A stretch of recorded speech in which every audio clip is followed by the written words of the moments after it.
close till I get up. Time is barely on our side. I don't wanna waste what's left. The storms we chase are leading us, and love is all we'll ever trust. Yeah, no, I don't wanna waste what's left. And on we'll go,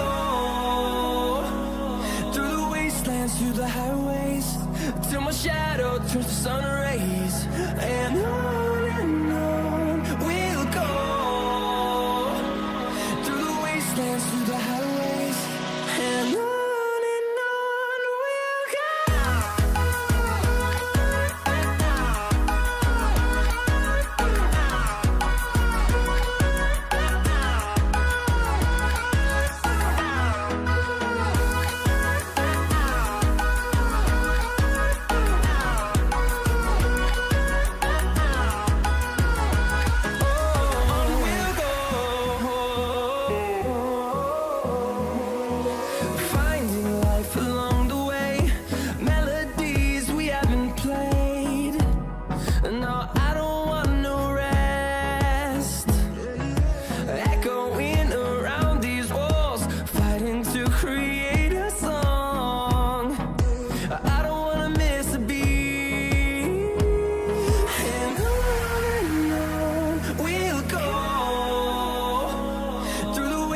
Through the highways, till my shadow turns to sun rays.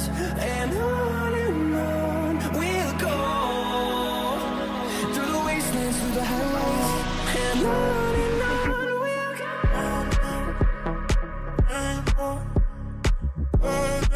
In the city, rushing through me, down more upstream, all you make me feel it.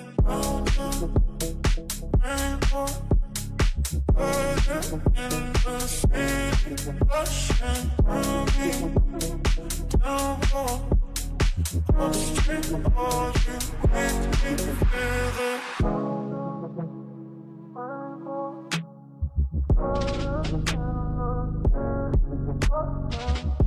through me, down more upstream, all you make me.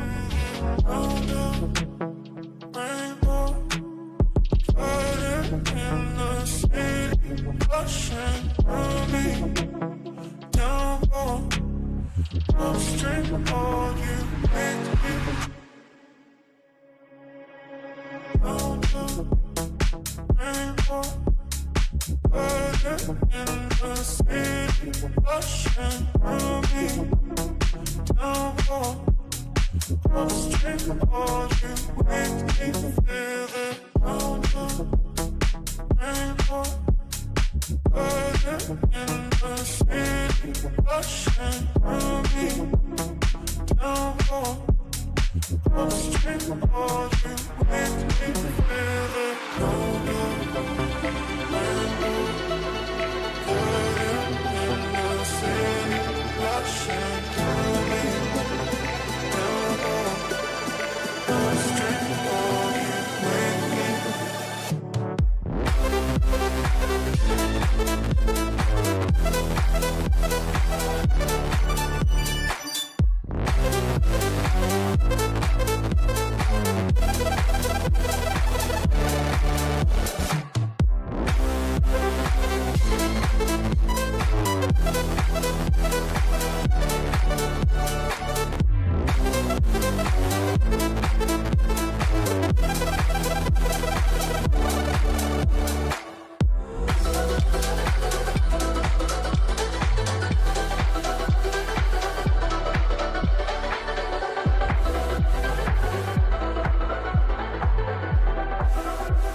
Just like the street lights lit this town, like a fire in a blaze, gotta burn it down. Can't be afraid to leave this out.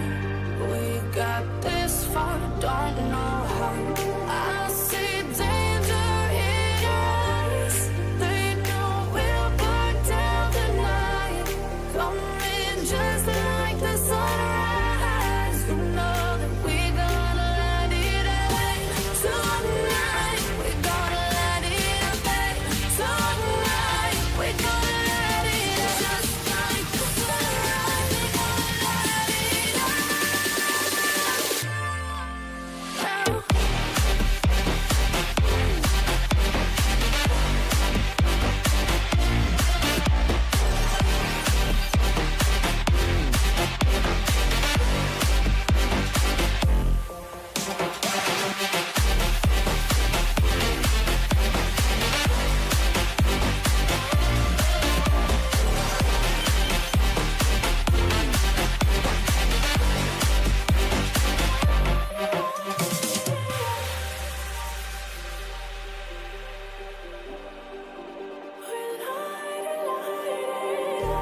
Just like a spark that's breaking out. Can't make a stop, can't turn back now. We know that there's no room for doubt. No, we can't turn back now. I see danger in your eyes. They know we'll burn down the night. Coming just like the sunrise. You know that we gonna light it up tonight. We gonna light it up tonight. We gonna light it up just like the sunrise. We gonna light it up. Welcome to today's track guide of the Hungaroring. It's Brandon here, and let's get into the lap. Firstly, you can afford to run a bit wide over the curbing to begin your lap. Keep your foot down for the start finish straight. The first braking point will be just before the 150 meter board on the fence. Another braking point you can use is the dark patch on the track. In the Ferrari on this game, you can brake just after the dark patch begins and just before the 150 meter board. In the BMW M6, I had to brake just as the dark patch began. You may have to experiment a little bit to find the perfect point. After you begin slowing down, we go into first gear before the corner begins. Remember to trail brake, lift off the throttle very briefly when you ride the curbing to stabilize the car at mid-corner, and then begin to ease the throttle back on and then run it right out to the curbing on the left.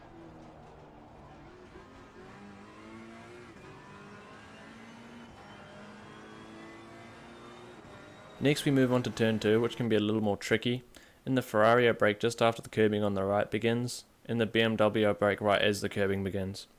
Remember to start right out wide, slowly turn in. This corner can be a double apex, so at first you want to just miss the inner curbing on the left. Drift out slightly wide as you trail brake to get the front end to bite.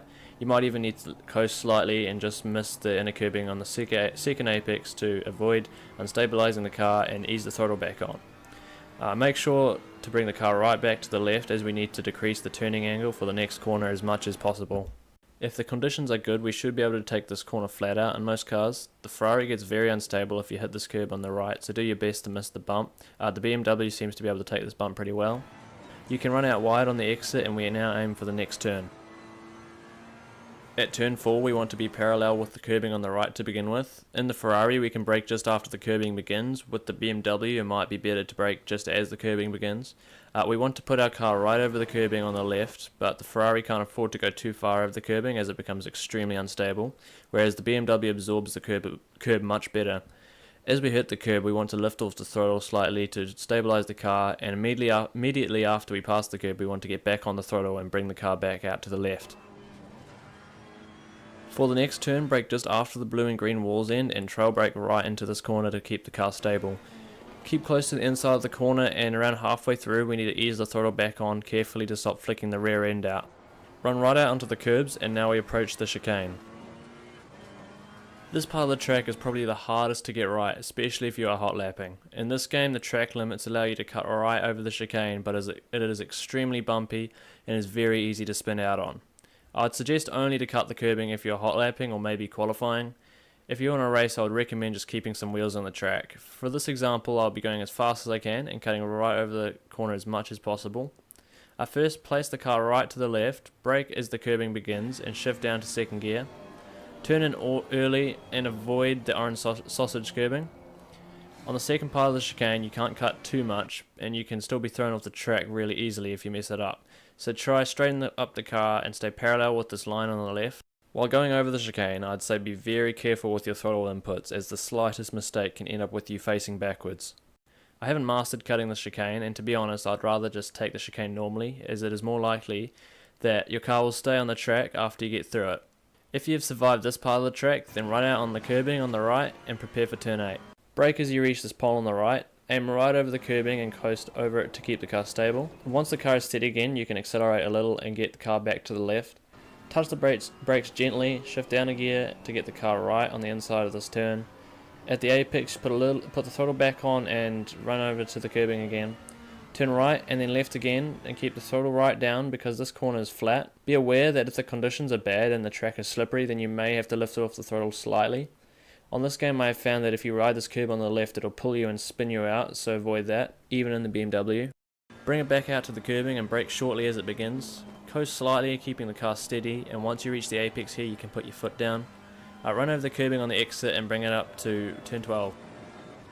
Brake as the curbing begins, make sure to coast shortly again over this curbing on the right to stabilise the car, and once you are over it you can accelerate again.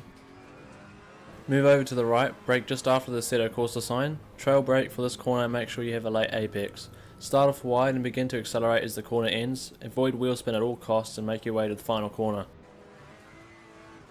Just after the marshal stand on the left, touch the brake and shift down a gear and make sure to stay pretty close to the inside, because if you get a bit too wide and get caught up on the loose rubber on the outside, you'll lose a lot of time and the car will become really slippery and hard to drive. Ease the throttle on once more and run to the exit curbing, foot down, and this is a lap of the Hungaroring. This has just been a pretty general guide on this track. It may not be perfect, so I'm sorry if I missed some things, and I know I mainly compared the Ferrari and the BMW on this game. I've also noticed the Lamborghinis get...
Close till I get up. Time is barely on our side. I don't wanna waste what's left. The storms we chase are leading us, and love is all we'll ever trust. Yeah, no, I don't wanna waste what's left. And on we'll go, through the wastelands, through the highways, till my shadow turns to sun rays. And on we'll go, through the wastelands, through the highways, and on we'll go.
Just like the street lights lit this town, like a fire in a blaze, gotta burn it down. Can't be afraid to leave this out.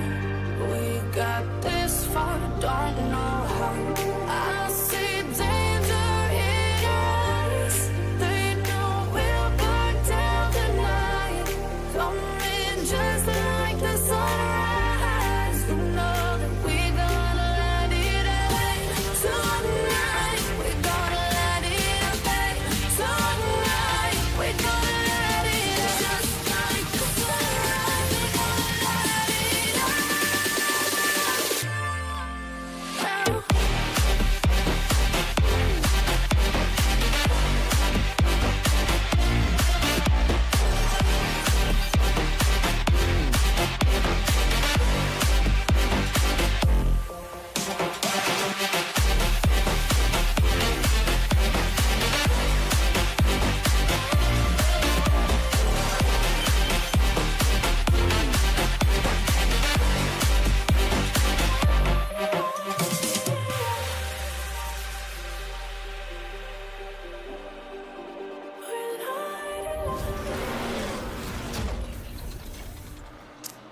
Ladies and gentlemen, welcome.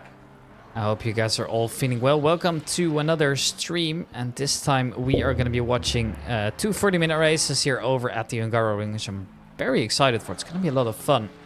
But of course, before we do so, we got to look at something here, and that is the standings here, which I've once again prepared. Well, I say once again, it's been a while. Last time I did that was in season 13, but we're just trying to improve the stream bit by bit here. So let's see if that actually works out.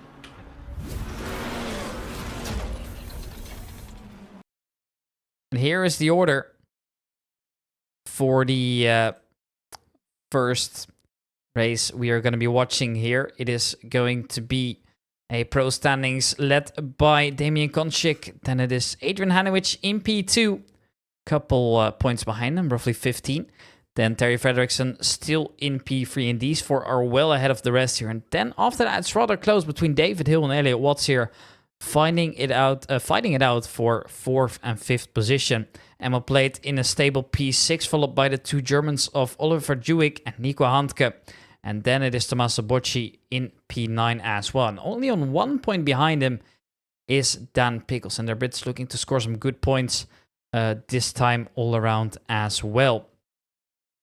Then we have the Pro-Am standings to go with as well. And those are at the moment going to be led by Kari Matinika. And here the Finn has had a good season so far. It's 170 points, closely followed by Jack Christie. In P3, it is another Christie. It is Darren Christie with 154 points respectively. Alan Nora finds himself in P4 as Joey Attenborough and Aaron Sparks are behind on a shared 5th position here. So Aaron and Joey, they're good friends as well, but very close rivals here. And who's going to come on top today? Well, it's going to mean a lot to the drivers here, especially now that the sprint races. You can score quite a bit of points if you play your cards right. In P7, it's Neil Archer, followed by Sylvain Pastores, and only 2 points behind him. And then it's Harry Howard in P9, and followed by the Irishman of Guy Kuna. And that will be the top 10 for that series as well.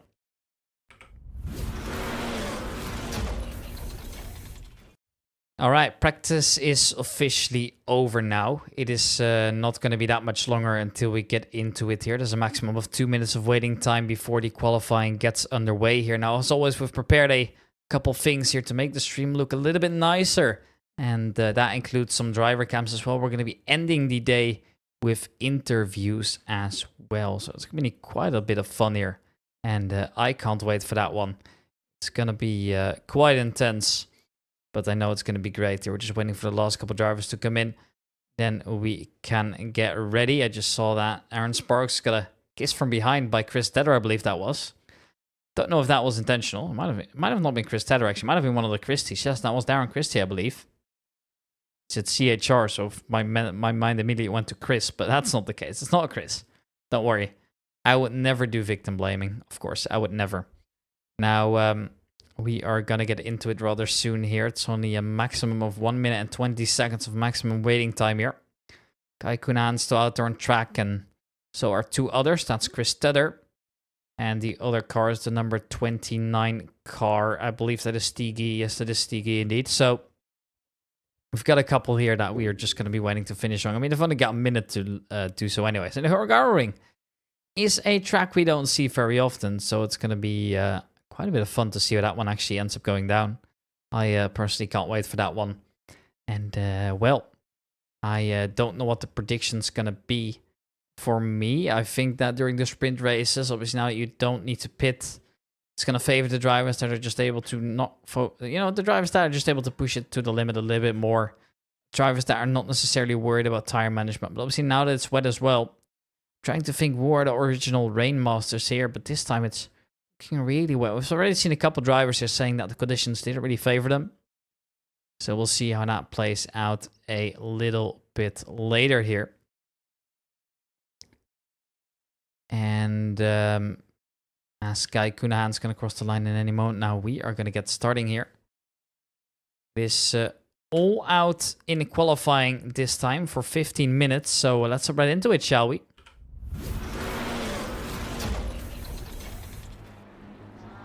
And here we are then. we are underway here. All the drivers are allowed to go out here, which is a new system that we're implementing. We'll see what that one plays out for us here. And now we are getting ready to go. All the drivers are going to come out at the same time here. Emin Konchik now has delivery synced in properly. He actually mis-synced it earlier, but now we can see that beautiful Porsche in action, representing Big Brain Racing with his team. Now I was pretty keen to get that out there, so that is very good to see here. And this time we've got something unique. We've got driver cams here. Here is Chris Tedder just focusing up here to see just how wet it is in his setup, and he is ready to go. Love to do some extra damage this time all around there, but he's got to focus up here. There is quite a long race ahead of him, so let's hope he does good. And, well, time will tell, of course, if that actually does end up coming true, but I believe in him. And then we'll see how that pans out with the rest of us. As we've got one more extra camera out as well, and that's on this man. That is Aaron Sparks, who also has a camera lined up here. It's a little bit of a change up here compared to what we normally have, but people seem to like it, at least from my initial reactions here. So we're going to use those at various moments throughout the race, just to see what people like of them. And then there could be potential for a couple more out there as well, but it's all going to come down to whether I can get that set up in time. But yeah, it's just an experiment. So are the driver standings and all the extra videos that I've added now. If it turns out it is not a popular idea, then we'll just get rid of it. That's not that big of a deal. But by all means, let us know what we could do. New to the season as well, or new to this race, is that we're going to be running some interviews to come along as well. So it's going to be quite fun to watch. Just having all these interviews ready, you know, seeing what was the thought behind certain strategies here, and why did certain things happen and turn out the way they are, and why did certain drivers do really well. We're going to find out after the race here. We're going to get our direct feedback on some of the drivers here that I'm just going to manually pick out. And that's going to be rather interesting to see, because which drivers are capable of doing that damage, and which drivers do have an interesting story to tell. It could also be some drivers that just had a horrendous race, right? Why weren't they able to pull their strings together? It's not always about the positive things, right? But yeah, with this shorter qualifying format, we are going to see that despite the race now starting a little bit later, it's still going to be a short one here. But obviously we also got to have some break in between the two races here. So yeah, got to keep that in mind here. Most drivers just on their out laps right now. This is one of them, Elliot Watson. He's the one to watch here, but he has told us that he was struggling in the wets a little bit earlier as well during the day. He was trying to get some practice in. He really wasn't feeling it in the wets. I've also heard complaints about certain cars, the Porsche car. And then I'm not talking about the Porsche Cup car necessarily like this one. I'm talking about the original Porsche. Because the original Porsche, at least I was told, was not that strong around that track, and especially not in the wets. So for me, that's also an interesting kind. Just seeing, you know, what that brings for us. And you know, we'll see what they do in the end. The Porsche Cups are out there. There's a couple on the grid right now. Here's Richard Christie, for example, in his Porsche Motorsport Cup car. There's 3 on the grid right now, I believe. Yes, that is the case. It's a rather low turn-up compared to what we're used to. We've got Dudley, Christie, and Tedder in the Porsche Cup cars today. So, a good opportunity to score some points here. And I gotta say, to the drivers that did show up, those who were not afraid of the weather, I respect that very much. You know, you're putting in the effort, you're at least getting that consistency in, and just getting those extra points that could just give you that edge over the entire championships here. Now, times are gonna come in slowly but surely, so we gotta actually keep our eyes out, because who's gonna be improving and who's not gonna be improving. There's a couple drivers who have set laps already. Gonchik currently being the fastest overall, which surprises me a little bit here. But, well, maybe the Porsche is gonna be good enough after all. Here's Nico Handke, a driver maybe not necessarily in the contention for the championship lead, but still a driver that is getting well up there. But yeah, he's struggling to get those lap times in. He's gotta wait, and now he can only get going. Some drivers are on their out laps, some drivers are finishing up their laps already. We gotta keep our on who's going to set times. Darren Christie goes 4 fastest for now. An absolute stellar lap. Elliot Watts now doing his thing as well, but he is rather slow this lap compared to the last one, which actually was unfortunately invalidated for him. Kochi goes fastest and Bugo with a stellar time. Just once again, the faster controller guys just somehow always seem to amaze me. I can only say massive respects. And, well, very well done in the end by him. And now he goes on to provisional pole. 2/10 faster than the drivers behind him for now. And now he can just try and build up on that momentum as well. Try and see if he can get a better delta out. Even though the conditions are just not going to be any better soon. I mean, it's not often that we get to see a race which is fully in the rain. It's a rarity nowadays, which is a shame. Here is Mr. Tether here. Just trying to set his lap time in here. He is currently quite a bit faster than he was before. So he's going to move up 1 position. And in that Porsche car, that could just make the difference. It's hard to say, of course. Sylvain Pastor is going to cross the line now, but he was a little bit slower, unfortunately. So he's not going to be finishing up as it appears for now. That will be it. Maybe Karin Matinikan is on a fast lap now. I'm actually not sure. And, well, doesn't appear like he is. So he's going to have to come across the line just a little bit later again. Samuel Bugua has been taken out of the top 2 for now. Elliot Watts and Teo Frederiksen both go faster. And Konchik now, the new provisional pole driver, is also up there. Nicely done. And let's see what Samuel Bugua can do. He's currently 7/10 fastest again. So that would put him at the top again.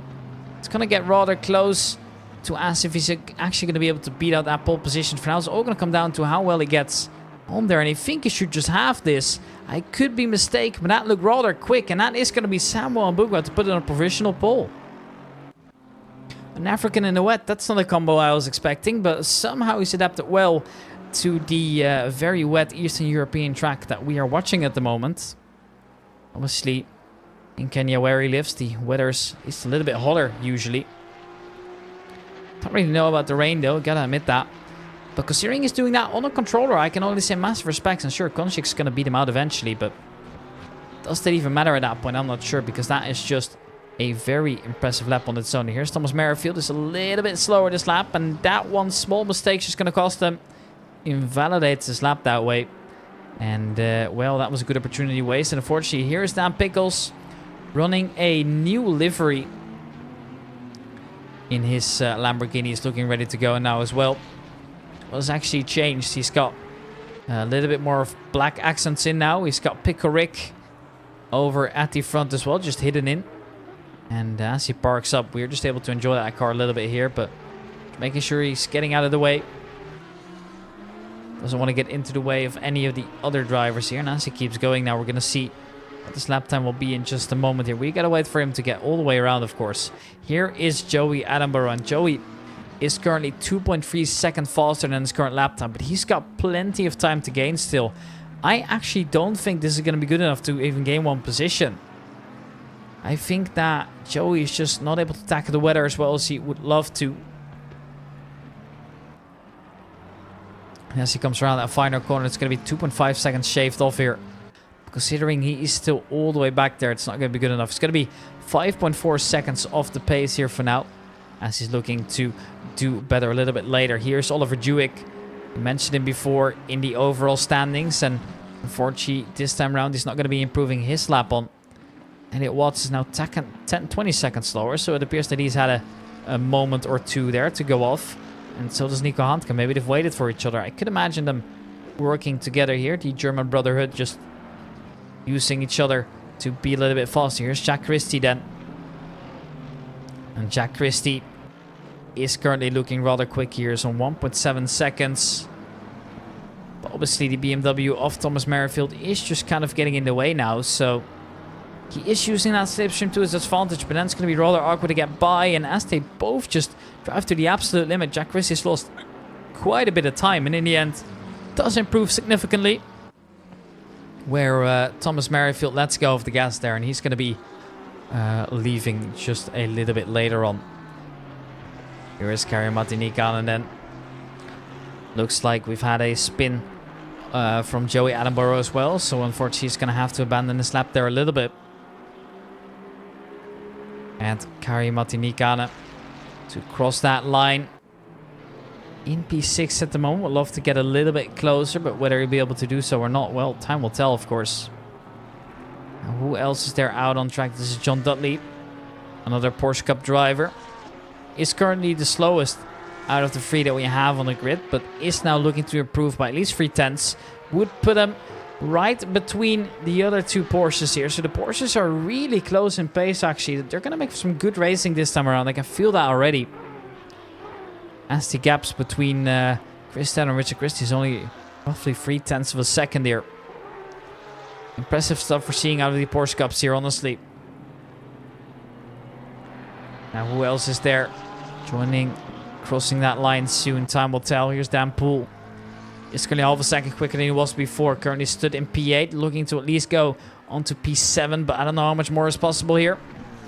It's actually looking like somehow he hasn't improved at all. Maybe there was a lap in invalidation that I did not see. There's a good possibility. I've got no other clue as to what could have caused that. And, well, Elliot Watts now on a stellar lap as well. 6/10 quicker. Haniewicz is going to have to worry. So does Frederiksen, and even Konchik will be pushed down here. Elliot Watts with a beautiful time as the current pole sitter is yet unbeaten at the moment. I don't know how that's happened here. But it's impressive here from Samuel Mbugua. Not the result we were expecting, but a result that I wholeheartedly can be satisfied with. It's always good to see the underdog come out on top. But keep in mind, he's a split 2 driver. Him being up there so fast was something nobody could ever imagine. But somehow that has just happened. Yes. Kari-Matti Niikanen, the leader of split 2, is going to be slightly worried about that. As Kari-Matti makes his way around that corner, he's going to get ready for another fast lap here. We'll see where that goes down in just a minute here. There is Oliver Dewey currently on a great lap as well. 7/10 faster already, and as he's making his way over, he makes a small mistake, and that's what's going to cost him. That's going to put him into the wall here. Damage there is going to have to reset. That is such a shame there. Kari-Matti is now on its way. Looking to get those improved lap times going, as Darren Christie is going to cross the line in just a moment here. Crosses the line. Currently P9, not bad at all. I would honestly take that. It is a good result for him. Just looking for how much more is actually possible here. Keep in mind that Darren is a split 2 driver, so I'm not going to be comparing him to the split 2 drivers, but it is noteworthy that they are actually quite on pace this time around the Hungaroring. As car number 29 has spun in, unfortunately, and Stigi is now stuck. Not what he was hoping for, but I guess that's sometimes just how it is. Mbugua is back on track as well. Here is Terje Frederiksen. Frederiksen would love to get a little bit closer. Try and do some extra damage into this. He's currently shaved off roughly 2/10 of his time here. That wouldn't necessarily get him close enough to Konchik just yet, but it would improve his time significantly. Therefore, maybe also just securing his own spot a little bit more, which of course is still good improvements for him. And as Terje makes his way around the final corner, he's gaining quite a bit, but then he's losing again. So what's it going to be in the end? It looks like he had a slow exit of the last corner, so only a minuscule improvement is going to happen. Does secure his position a little bit more, especially with how tight the times are right now. But it's not going to be good enough for another improvement. Now Kari-Matti Niikanen comes in, and he will be the one to go P4 with a great improvement from him as well. As time's now running out here, the drivers almost finish up. Only a couple minutes remaining here to try and get your lap times in. Hungaroring, obviously a very popular track in Formula 1. At least I feel like that is the one that everybody seems to go to, but maybe the tickets are just cheaper. I'm actually not entirely sure. But it is amazing to see always. Now Hungary has actually, generally speaking, been doing a massive job at getting those improvements in. As time's now officially up here, I want to stay aboard with Adrian Haniewicz a little bit more. But yeah, as I was mentioning, in Hungary, they're building some great tracks right now. Balaton Park is one that I enjoyed quite a bit here. The Hungaroring is here to stay. There's also another one, which I actually forgot the name of. That's a designated motorbike track as well, which is great to see as well. And Hanywich about to improve his time by roughly 0.6 of a second here. That could lift him up, especially if he creates that gap now. What's it going to be towards the end? I should have got too wide onto the AstroTurf, but what's it going to be for Hanywich? It's going to be P2. He can't beat out Mbugua, unfortunately, and then just immediately spins, or maybe he's been hit. Also a little bit weird, perhaps, but yeah. Here is going to be Chris Tedder one more time.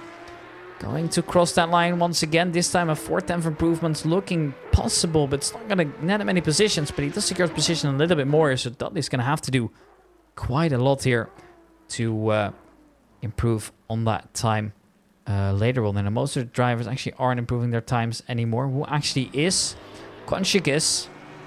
Dan Pickle's not going to, so we are sticking aboard here with Damian Konchik. Makes his way around the final corner nicely.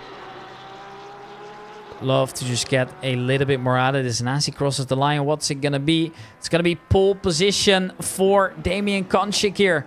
And Samuel Mbugo is going to be kicking himself. He's not able to improve on that last lap. So that will be it then. Still, a front row for a split 2 driver is a great result. And as Darren Christie is going to win, he's going to be able to shave off roughly half a second. That should put him over 2 drivers perhaps here. It's going to be P10 in the end.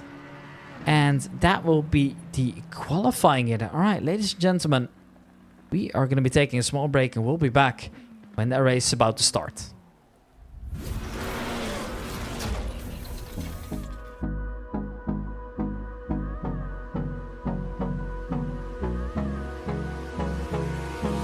Hold me close till I get up.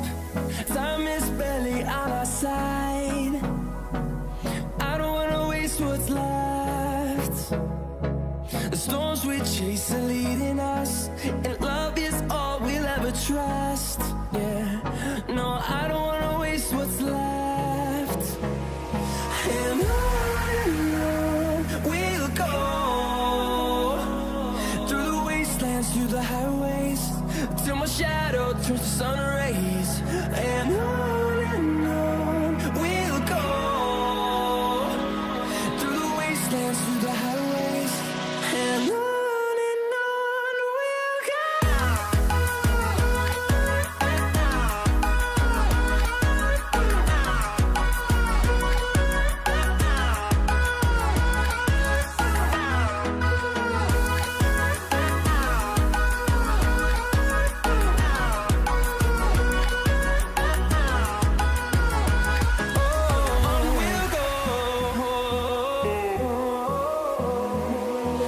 Finding life along the way, melodies we haven't played. No, I don't want no rest. Echoing around these walls, fighting to create a song. I don't wanna miss a beat. And on we'll go, through the wastelands, through the highways, till my shadow turns to sun rays. And on we'll go, through the wastelands, through the highways, and on we'll go.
Just like the street lights lit this town, like a fire in a blaze, gotta burn it down. Can't be afraid to leave this out.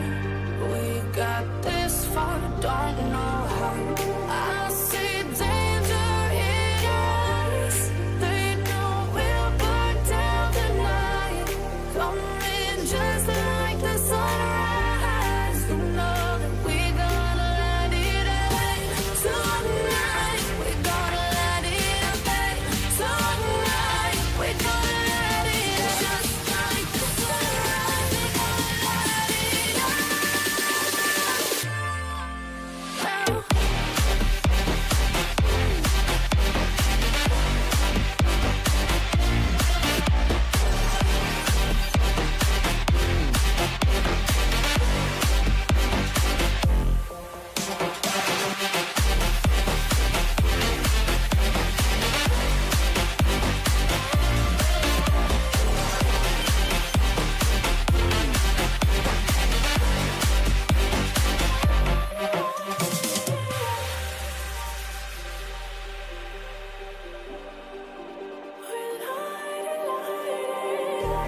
Just like a spark that's breaking out. Can't make a stop, can't turn back now. We know that there's no room for doubt. No, we can't turn back now. I see danger in your eyes. They know we'll burn down the night. Once again, I'm not all tapped. Okay, here we are. Alright, something went wrong there, but it appears that my screen is now no longer black, so we are able to see here. We are able to start with our full warm-up lap. And there's actually good reason we're still doing a full warm-up lap here for a 30-minute race. And that's because the cup cars, they take a while to get that temp in. And that's going to be rather important, of course. So if they don't get their temps in properly, they're going to struggle earlier on in the race. And we don't want that. So our only solution now is to just let them do a full lap here. As Aaron Sparks is ready to go, so are all the other drivers here.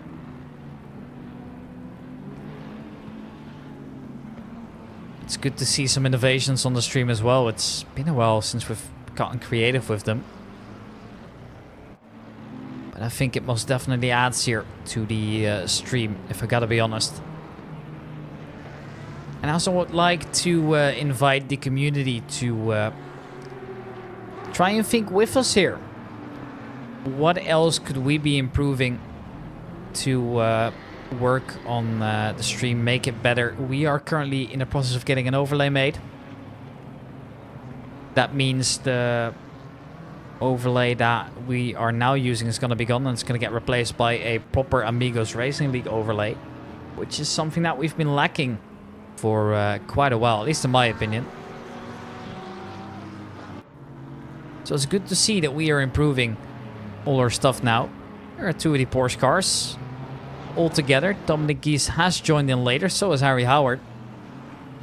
But it means we at least have another Porsche Cup on the grid now, as Dominic Gies has been replaced that way.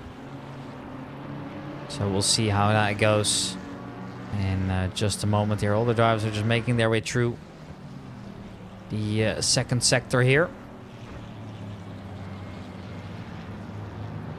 Is that a learner's? Yes, that is a learner's sign on the Guy Cunahan car. That's very creative.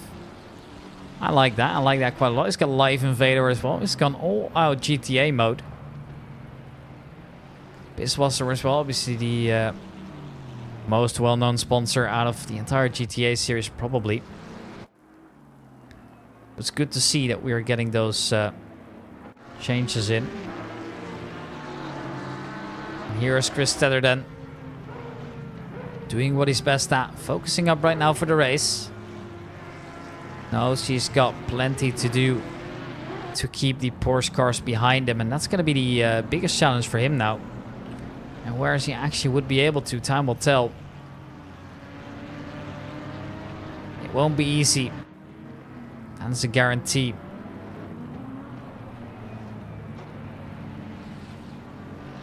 And here, as we make our way over to the final corner, we are about to get going here. All the drivers lined up. Helicam comes on. Two drivers starting from the pit lane here. That is going to be at least Harry Howard. And as the lines go out, we can also see that Dan Pickles has made his way into the pits. He's going to start from there. But as we get underway during the race, who's going to get away well here? A drive-through for Joey Adabor. He was off too quickly, I'm afraid. And Konchik is able to make his way through. Already you can see the Kenyan going for quite a wide move. There's been contact there. Karamat Nikan has just killed Elliot Watts, it appears, as the Friese D cars to take a very wide evasive line. And unfortunately, that means that Samuel Mbugua now also has to take evasive action. He's going to fall back all the way, I'm afraid. Friese D cars, there has to be rather careful. There's a couple drivers that have lost plenty of spaces here already. That's a shame, but that's just how it works sometimes. Let's see here. Dan Pickles lost 13. Karamat Nikan's lost 18 here. He actually screwed himself over the most here. And, well, so many drivers that we expect to be at the front are now all the way at the back here. That is such a shame here. I mean, I don't know how it's so happy. You can just see that the live feed's struggling to update. That's just how many overtakes there's been. And it looks like the front has come off well. Where Harry Howard is now somehow leading the race, but that's not true. It's Konchik in the lead. That is just not showing what it's supposed to show here. Temple takes chicane nicely. You can see the guy Kunahan struggled a little bit more to carry all the speed through. It's cold tires. It's bad weather. Nothing's working in your advantage here. And, well, luckily for those drivers, you do get a second chance here around, which is quite good. Aaron Sparks still doing well here to stay in his P12 at the moment. He started the race over in P15, so he's actually gained a couple of positions. Is now trying to drive away from Alan Noor, who is chasing him in his Aston Martin here. And the Dr. Pepper liveried car just waiting behind Samuel Mbugua, a good friend of his. And actually, they were teammates at some point, but now they are facing off versus each other. And the two that have got, in my opinion, now the best liveries out there, especially now that another good contender for that one, Tommaso Bocci, is not racing today. I do think that these two just have the best style when it comes to those Assetto Corsa racing liveries. But yeah, it's good to see them out there. And it's also good to see that they are looking to do some good damage right now. Oliver Dewey has fallen back as well. He's lost a couple of positions. No, actually gained a few. Oliver Dewey actually started quite further behind than I was expecting, but as they make their way through here, there's a move here down the inside for Samuel Mbugua, and Sylvain Pastoris can only try and wade over. I am afraid. Immediately you can see the Vivid Global Racing driver would love to stay with him here, and Sylvain's going to lose 2 positions at once here. And Aaron Sparks now getting closer and closer as well there. That is not what he was hoping for now. Aaron goes for a rather wide angle to try and maximize his exit speed, but I don't think he can close the gap just yet. But he can try and stay behind here. Another opportunity will rise here. Hanovic will unfortunately, unfortunately for Dan Poel, he will get by Dan Poel. Uses out for now, but you can just see how much that Ferrari is struggling for grip. They're almost sliding the entire way across, but looks like he actually did manage to catch it rather early before it actually got out of control. So nicely done there by Hanovic. Has made his way up into P6 for now. And he was the driver that actually was further up the field, but I think he was one of the drivers that actually got involved into that incident. He just got pinned off a little bit here. I think it was just Kari Matinikan in there who just really overestimated, actually underestimated the time he needed to brake here. And Oliver Dewey now is past Pastoris. Nowhere close to Mbugua as of yet, though. Looks like Mbugua has that lap time right now. Neil Archer in P21. And there's a big shunt there. As you also see that I believe that was John Dudley there coming off into the background. Oh, man, that's not good. Finds himself facing the wrong way. He's going to be losing a lot of time. And so are the other cars, but I wouldn't be surprised if John Dudley has a lot more damage to his car now, and now he's also all the way back here fighting against Joey Adamor, who had a terrible qualifying, dare I say it, for his standards at least. I don't think it was up to par. It is a little bit of a shame. I do think he could do a little bit better, but there's still plenty of time to try and get by here, even though the race is a little bit shorter than we're used to. 25 minutes and 50 seconds remaining of the race for now, and looks like the order has kind of just settled for a little bit here, which is good. You don't want to be seeing more of that chaos here, and Joey's coming now to serve as mandatory drive-through as well. Keep in mind there is no mandatory pit stop in a race like this. It's all just going out, making your way through. There's a beautiful view we're seeing of all those cars as well. This is Dan Pickles we're aboard with here, chasing the Porsche Cup cars, but getting by them would actually prove to be rather difficult, which means the drivers ahead of them are just able to get away a little bit more. Here is Samuel Mbugua. He would love to get a little bit closer whenever possible. Samuel is chasing Dan Poel here and is doing rather well at the moment. It looks like Dan Poel is not quite able to match the pace here at the moment, but Samuel Mbugua has come well prepared for the Hungaroring, and it shows. Because normally this is a driver that I expect to be at the midfield at most, considering he's a split 2 driver. Not to take anything away from him, and the fact that he's on a controller as well. He is just completely outperforming anything that I could ever imagine about him. So massive props to Samuel Mbugua. He's put in the hours, and it shows as well. He is doing such phenomenal lap times right now, but not able to get by Dan Poel just yet. Here's Terje Frederiksen in P4 for now. Nico Handke is not necessarily a problem for the standings at the moment, but Elliot Watts and Konchik are, so he would need to get by Nico Handke eventually, and hope that Konchik and Watts don't end up going too far here ahead of him. That would be such a shame to see him gone there. So that would mean that the leaders are just able to get that gap a little bit bigger in, which is not what they were hoping for, of course. Dan Pickles loses out. It is Dominic Gies to get by, but he then struggles to get on the throttle, and you can see that Dan has to kind of take evasive action, and you know what that means. A lack of pace, and that means that Kari Nikan is immediately going to dive down that inside to try and make that move over towards the inside, and he might just go for a double move here. That seems rather risky, but he does pull out the first here. But Dan Pickles not done with it just yet, so he's going to stick around here. Should have the inside line coming into the next corner again. Is he going to be able to outbrake the Finn here and reclaim that position? Not quite. They're still side by side into it. The Porsche Cup car might just hold one of the players up as well, and there it is. The move successfully done there by Kari Matinikan. It took a little bit longer, but he is now recovering on that race, and now his next victim will be that Porsche Cup car as well.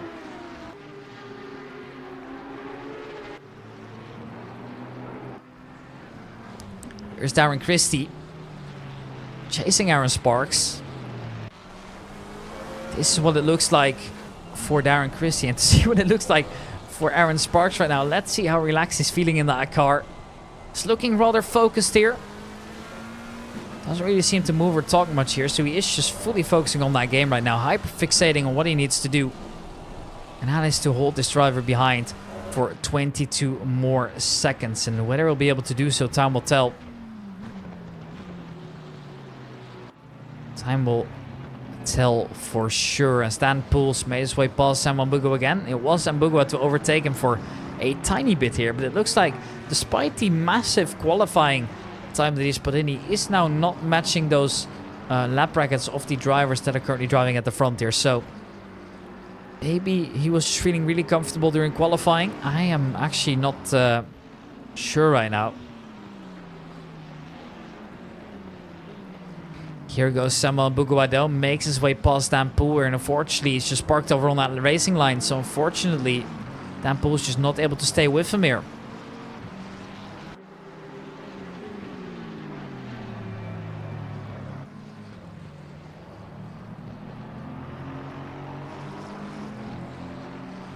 Let's see, Wells is out there, and Wells is doing good. Porsche Cup car here of Chris Tedder. Sees Thomas Merrifield ahead of him. The BMW M4 is a rather big and chunky car. And a car we don't get to see very often now. The BMW has really lost its popularity with this season.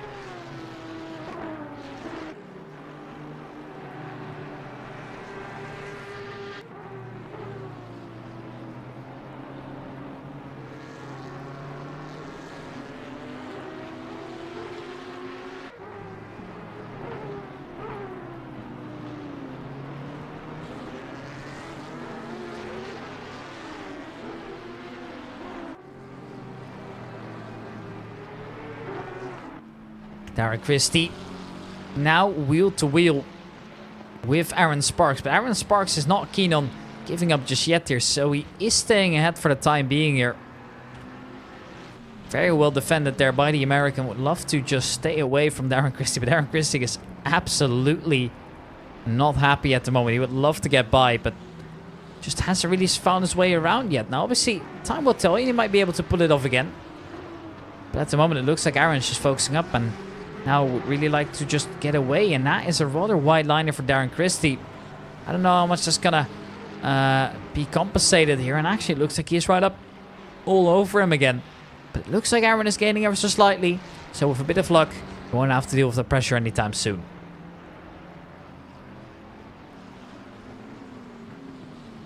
Kari Matinikan and then close to Chris Tedder. Is the Finn that made a big mistake in the beginning and is now still struggling to recover here, especially considering he is that split to leader at the moment, the leader in the overall championship. It is to say perhaps a little bit of a shame to see him all the way back here, especially considering that some drivers that are still in contention for that spot as well, they're going to gain quite a bit of points there, and there it almost went wrong for Kari Matinikan, but he is able to hold on just now. Chris Tedder, well, is still defending for his life here. And as we speak, he's gonna let him go. Not that it matters for the overall standings here. He's just gonna be focusing on his own race for now. There's really no reason here for him to be involved in this. He just needs to focus up on his own race. I mean, Dominic Gies and Richard Christie are rather far away. So at the moment, he is managing those cup cars, and he might just come out on top here if he continues driving the way he currently is, but time will tell, of course. But at the moment, at least it's looking good. Adrian Hanowich still close to Terje Frederiksen. Looks like Nico Handke has fallen back quite a little bit here. Makes me think he's at an incident of some sort, or maybe it was just a little bit slower. I'm actually not sure, but Nico Handke was a little bit further up there at least. Was on a podium position, if I'm not mistaken. Now finds himself a little bit further back upon that field, I'm afraid. Which I guess it is just what it is sometimes. Not too big of a problem as of yet.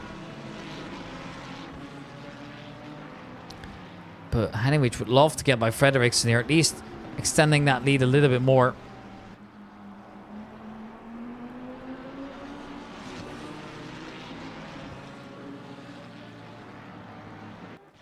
Sylvain Pastores Still close by. But the Ferrari. It's what they're going wheel to wheel with.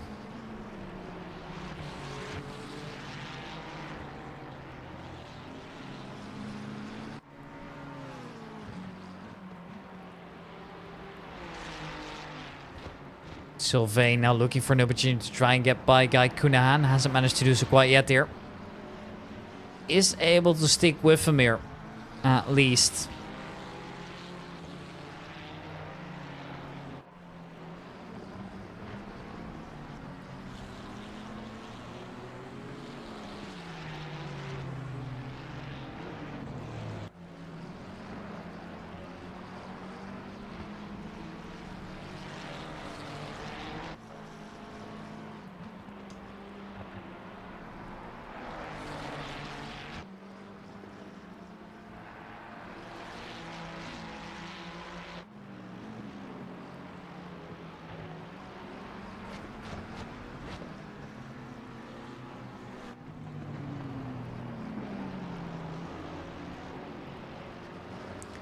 Maybe here then around the outside. No, not quite yet.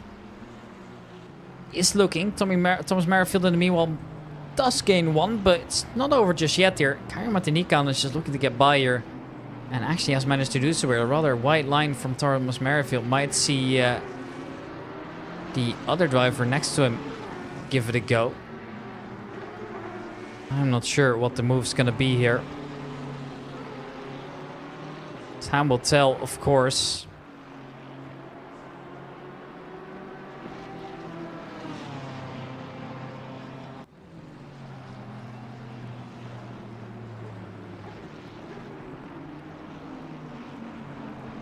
And here Pickles goes. Thomas Merrifield's just struggling for grip up at the moment. And it shows he's not really feeling it.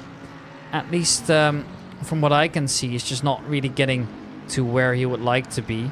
And I guess that's just how it is sometimes. You can't win them all, right? You can't have good races all along. And sure, we were supposed to have the bad weather during Bathurst, actually. In the end, turned out it's going to be somewhere else. It's going to be at the Hungaroring. People struggle with the visibility of the dark and the rain. So they've decided to move this over to the next race here, which is the Hungaroring, the 2-30-minute sprints.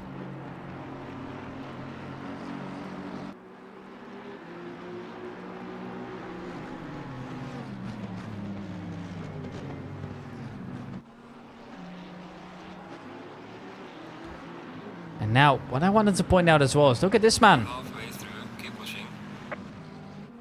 Tayo Frederiksen is now getting closer to Hanovic again. Just gotta keep our eye out on that timing.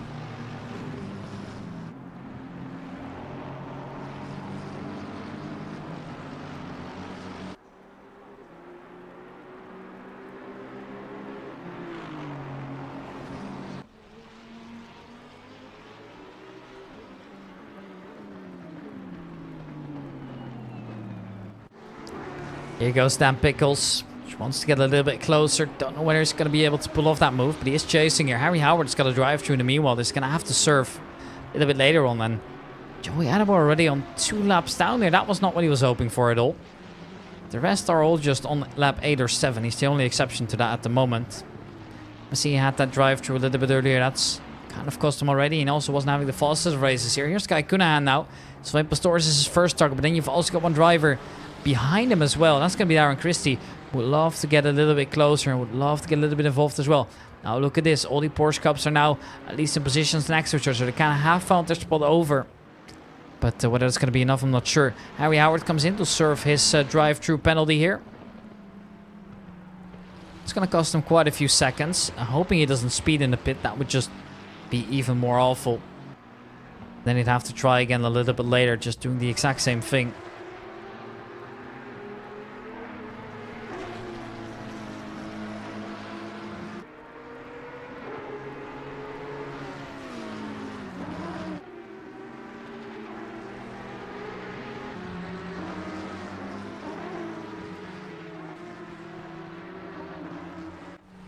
Darren Christie now finds himself all over Guy Cunahan. When I say all over, I mean all over. He is still chasing. as hard as possible. And the Irishman's looking to defend for his life. Love to stay ahead. Would love to finish at least P11. They'll be able to do so. Time will tell, of course, here. And now all the Porsche Cup cars are getting closer to each other as well. It's Neil Archer now, who is kind of catching to that group as well. It's Chris Tedder that I am currently aboard with here. And Chris has been doing rather well to well, at least fight off the players behind him. But unfortunately, Dominic Gies and Richard Christie are now ahead of him. So he hasn't had the greatest of races overall, I think. Even though he's done good defending-wise, he still needs to chase the Porsches down. And it looks like Chris Tedder's just about able to save that. You can see that he definitely was expecting that. He's able to recover it at least. But that definitely looks spectacular on the stream.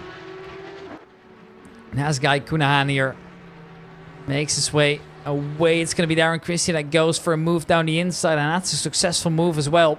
The Irishman loses that position. Darren Christie can now push even further towards the front if he wants to.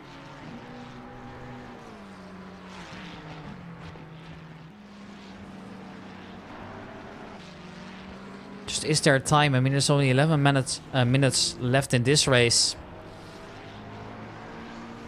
And the sprints obviously were a addition that I asked to be brought back specifically because I always think they make for good racing action. Now that seems to be not necessarily controversial, but people have had their say about it. Especially John wasn't happy with having to do double the stewarding work, which I sincerely apologize for. John, if you're watching that stream.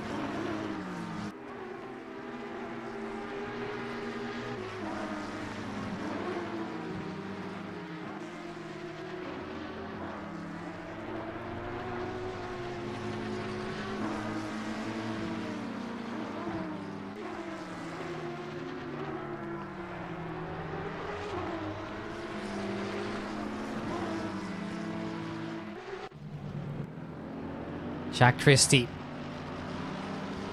Now getting closer to Nico Handke. Even though this wouldn't gain him much in terms of the overall championship, as they are in separate classes here, it still would be good to see him go for a move eventually. Especially considering that Jack Christie steals Dan Poole behind him. And Dan is not here to play tonight. He would love to get a little bit more involved in this. He wants to take it seriously. As Jack's just making his way around that corner. They will maybe manage to get a little bit closer to each other. Maybe we'll see some battles later on. We're going to keep an eye out as Chris Tedder's now looking to get a little bit closer as well to Richard Christie. Richard Christie looking to defend there. There's flashing lights here. I should already tell you what time it is here. Plan looks rather simple for the both of them, but Richard's trying to get away here. Cam you're watching is Chris Tedder right behind. Struggling for grip on the car. Richard seems to be handling it a little bit better at least.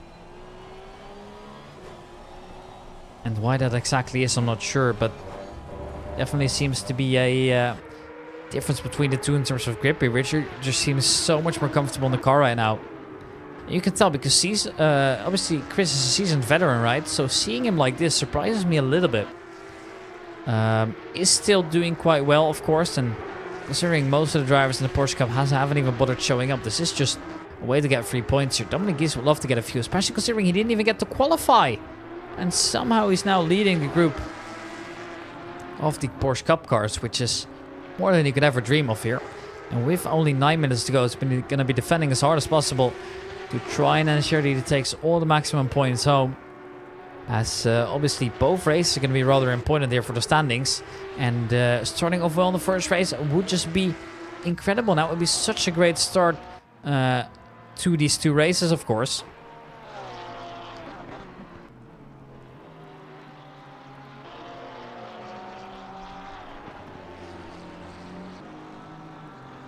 Stigi finds himself on a drive-through as well. This is the current race leader, Damian Konchik.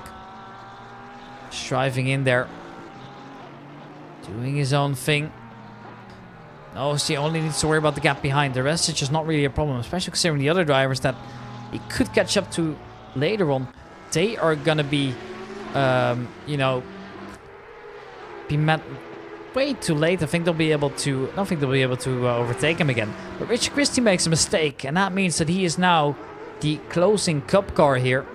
He's gone off, spun in a little bit here. Now sees not only the Porsche Cup Cars escape, but also New Archer, who also has had a little bit more of a quiet race this time round. And Harry Howard is racing with us. Didn't get to qualify. He was a little bit late to the party, but still is fighting out there in P23. Wants to get by Steegy, because even those battles all the way at the back here, they are definitely worth watching here, at least in my opinion. And Steegy is seeing Harry Howard approach, and he is just gonna let him by here. Didn't really look like he was willing to put up such a big defensive move for it. I think Steegy is mainly worried about just finishing the race safely here, and whatever comes, comes. And honestly, I respect that mindset as well. I mean, we all got to start somewhere, remember. And Steegy has showed up every week. And I am sure that eventually we're going to see him improve massively to be gaining that pace all along. And I honestly think that is going to be great. But time will tell, of course, as it's too early to draw conclusions for now.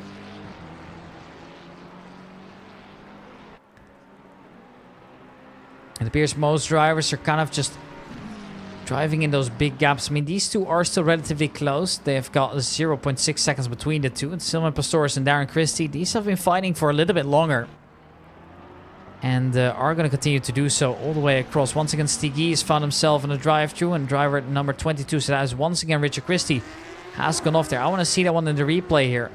Because what has exactly happened? He was just going a little bit too wide. That wasn't a problem just yet. I thought maybe he would have over-accelerated there.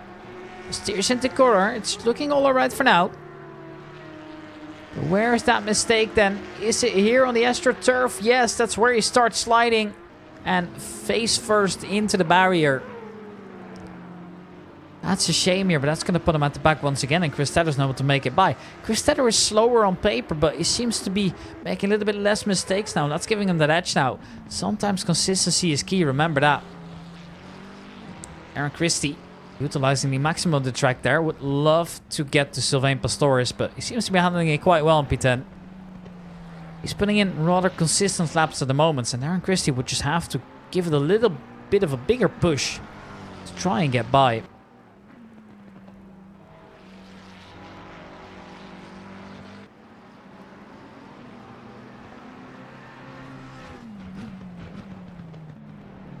Oliver Dewick and Dan Poole.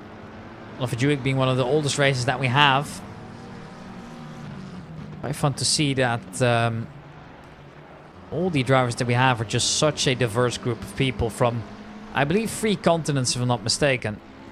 As well as age gaps between people that are actually not even legally allowed to drink yet to drivers that are over 60 years old. It's great to see that all of them have this shared passion for sim racing, of course. Dan Poole sees Oliver Dewick come, but knows he can't really pull off that move. That would be too big of a dive bomb to be deemed legal. Now, no certain Formula 1 drivers would do it, but this time didn't really seem to be worth it.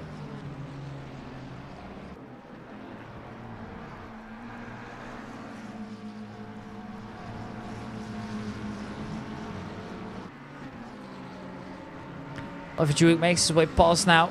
Nico Handke is just not going to defend that at all, I think. Or maybe he's gone off a little bit there. I'm actually not entirely sure what happened. But Oliver Dewick now gaining a couple. Still getting closer to Dan Poole as well. But there's only 4 minutes to try and make that move happen. As Harry Howard is now fighting with Richard Christie. A driver that was doing so well in the beginning, but he's just fallen off. Whereas for Chris Tedder, it actually was the complete opposite. He was the driver that was slow in the beginning, but has now seemed to get a hang of it. And that is going to be a drive-through there as Richard Christie once again goes a little bit too wide. And that means that he's going to have to get a penalty for that. That's just sometimes how it is, right? It seems to be a little bit unfair. From time to time, I guess that will happen. Here is Aaron Sparks. Still into that position. Stan Pickles is right behind him, though. It seems like Dan is gaining on him a little bit here. Because CEO focused up Aaron Sparks is for the time being. That's you can imagine all those drivers really sitting here. People just don't get this right. But trust me, it is difficult to do these races. And the people that watch this from all the way back, they never realize that sim racing is definitely a lot more difficult than playing some Forza Motorsport on your controller. With all your assists on, there really is a big difference to that. And I said, of course, that Competizione is one of the more difficult sims I'd like to imagine as well. And the only real complaint about it sometimes is that it doesn't really simulate braking as well. iRacing, of course, is still at the top of the ladder, and that's a true simulation to the point where I wouldn't even call it a game anymore.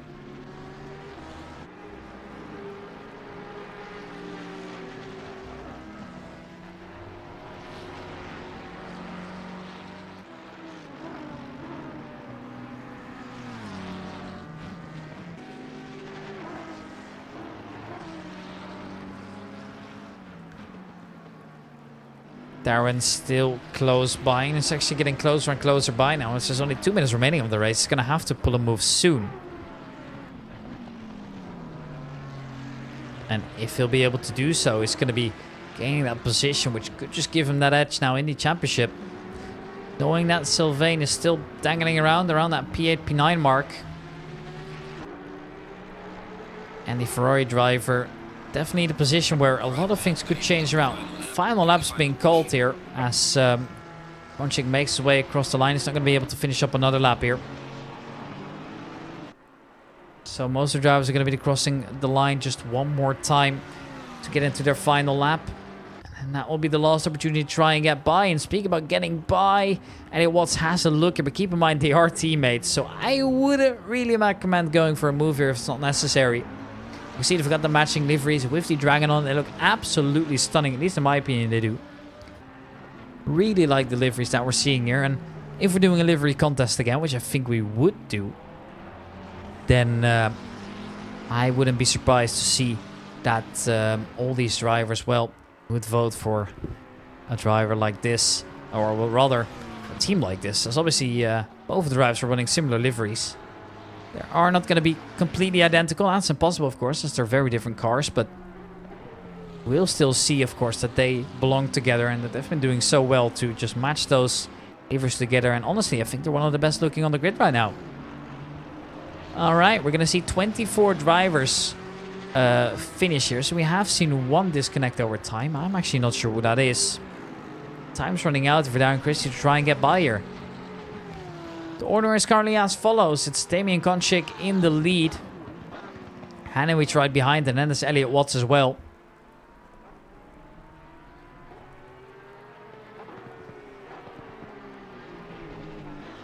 That's going to be the top three for now. Terry Frederickson just a little bit too far off, and Samuel Mbugua was going to take down a honorable P1 in his class and P5 overall. That is very impressive what we're seeing here. The time is up now.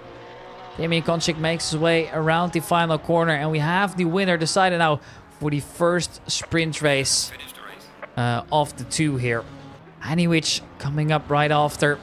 Elliot Watts still chasing. They're not going to bother fighting each other here. It's good points, P2 and P3 for Team Shumiskins here, as the FSR driver of Terry Frederickson going to come home in P4. Samuel Mbugua on the controller is able to get into P5, a massive result for him. And that is Jack Christie finishing P2 in his split, P6 overall, a massive result for him. He is going to be taking that checkered flag now right ahead of Dan Poole and Oliver Dewey as well. Nico Handke joining a little bit more after that, as then it's Sylvain Pastores who was able to beat out Darren Christie in the end. Nicely done by both the drivers. Guy Cunahan comes around the corner for one last time. Finish the sprint race in P12 here. Solid midfield performance, as Dan Pickle's going to join a little bit behind that. A good result still overall, I'd argue. Aaron Sparks to finish up in P14. P15 for Alan Orr, a driver that I think could do a little more, but still not too bad overall. And Thomas Merrifield will struggle a little bit with the car control, still able to take down P16 here. Dominic Gies will be winning the first Porsche Cup race here. And then John Dudley is going to come in P2 in his respective class as well. Representing Amigos Racing Team, he's done a good job at maintaining second place at least. And Neil Archer coming around then. Finished P19 overall. Chris Tedder's right behind him.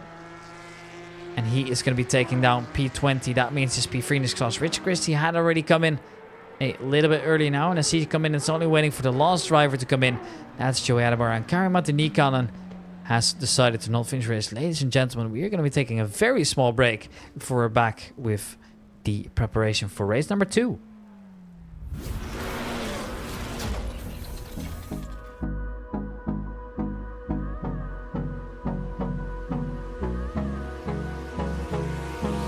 Hold me close till I get up. Time is barely on our side. I don't wanna waste what's left. The storms we chase are leading us, and love is all we'll ever trust. Yeah, no, I don't wanna waste what's left. And on we'll go, through the wastelands, through the highways, till my shadow turns to sun rays. And on we'll go, through the wastelands, through the highways, and on we'll go.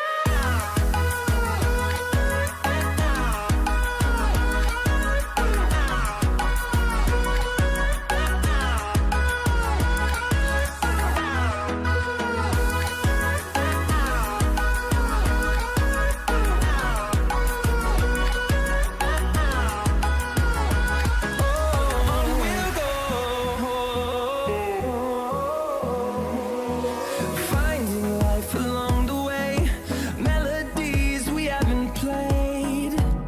No, I don't want no rest. Echoing around these walls, fighting to create a song. I don't wanna miss a beat. And on we'll go, through the wastelands, through the highways, till my shadow turns to sun rays. And on we'll go, through the wastelands, through the highways, and on we'll go.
back racing.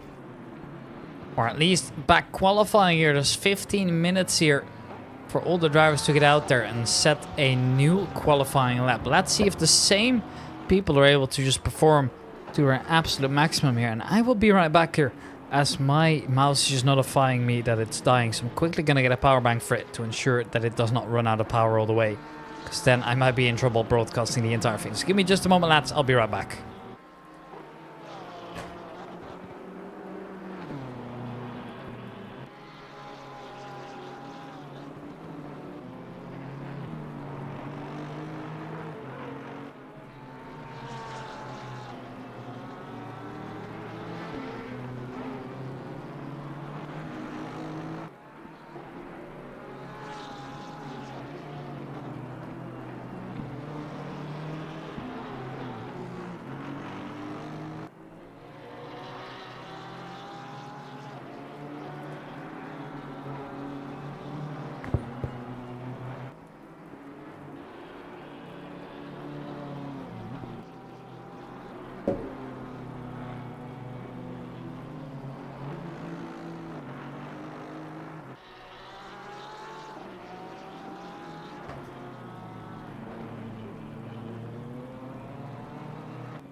Alright then, and as we wait for all the drivers to do their thing, we are underway with qualifying number 2 here.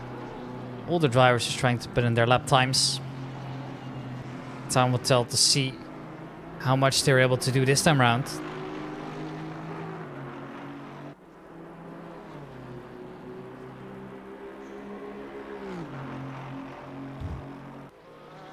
It's honestly rather intense to see that so many drivers here who are just coming out of the race immediately are back to qualifying to get their head down for the second race. It is just a mental aspect as well that I don't think people realize is as important as you might think it is. So, you know, they've got still the same amount of racing to do, to be honest, as with a longer race. They've got basically a 90-minute race on their hands with small breaks, but those breaks don't really help you relax, because as soon as that race ends, you're back to just focusing up and seeing if you could do some more damage, which is probably not what you want, to be honest.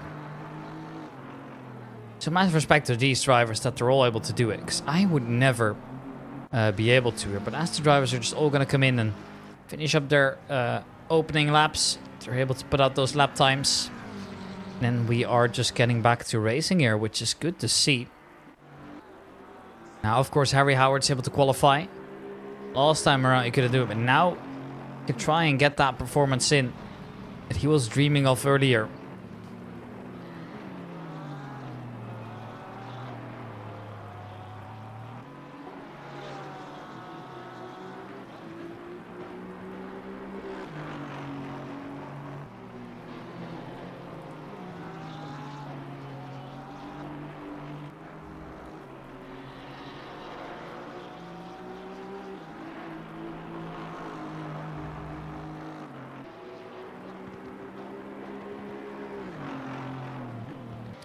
So who's able to put on those fast lap times? Now, there's a couple of drivers that I want to watch specifically. I mean, Chris Teller's one of them, but that shouldn't surprise you at all. Obviously, we've been focusing up a little bit more on Chris, as well as Arwen here, as they're the one with the cameras up. And that took me quite a while to set up and get right, so honestly, I would not like for it to get wasted. Which is why I've opted to do it this way. And that is quite nice, you know. Chris just making his way in, ensuring that the other cup car doesn't get into the way, but as long as that happens, they should be fine. His contract with the fastest time, but that shouldn't surprise you here. Once again, he's gone off and puts in a massive time. And, well, that is P1 for now. Hannon, which is close by. So is Frederiksen. Obviously, some of the other drivers that we know are going to be good haven't set the time just yet. Annabor this time seems a little bit more competitive already. Seems to have gotten the hang of it now. Maybe he didn't really get around to doing much practice. That is a possibility, of course. And, well, I completely understand it. You know, these are people that have busy day-to-day jobs, right?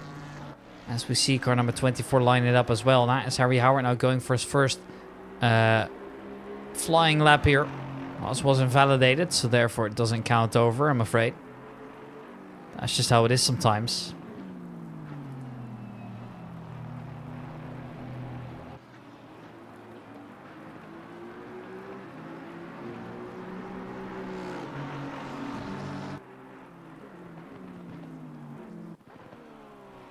Stigi out there on track as well. I hope I'm pronouncing that right, by the way. It could just be a name that I've just completely pronounced wrong the entire season. And I would have no clue. And if so, please correctly let me know, because that would be such a shame.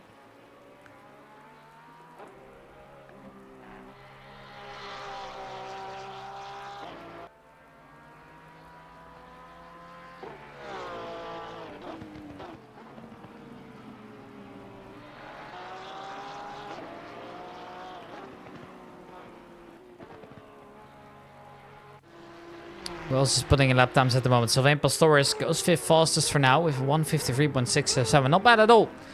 We'll have to get a couple more improvements in. So will Joey Adamer, who is unfortunately invalidated this lap. As driver number 70, that's Oliver Dewick. Finds himself facing almost the wrong way. And, well, he's going to have to try again just a little bit later. Not the greatest of results here. Aaron Sparks moves to 1 position here. As soon as I was swapping over to him, he's gained 1. Gone 7 fastest. He's now coming to stop, potentially to reset, as he's come to a halt on the main straight. Now you are just allowed to do that here. That is no big deal.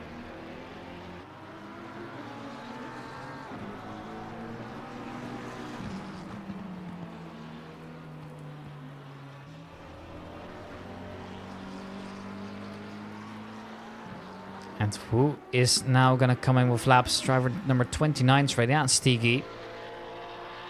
Looks like this lap won't count just yet, at least not according to my HUD, but I could be mistaken, obviously, as sometimes it does do that. And yes, indeed, it was a valid lap. But unfortunately, it's not good for any position for now. He does just set his first baseline lap now. Now he's able to improve, though, if he wants to. We got to keep our eye out, see if he actually does that. Once again, the race leader is going to come over that line just now. Did set a new fastest lap as well. Just because being in his previous position wasn't frustrating enough already. Here's Sylvain Pastores, but he's going to have to stay behind that cup car for a while. That must be a little bit frustrating for him.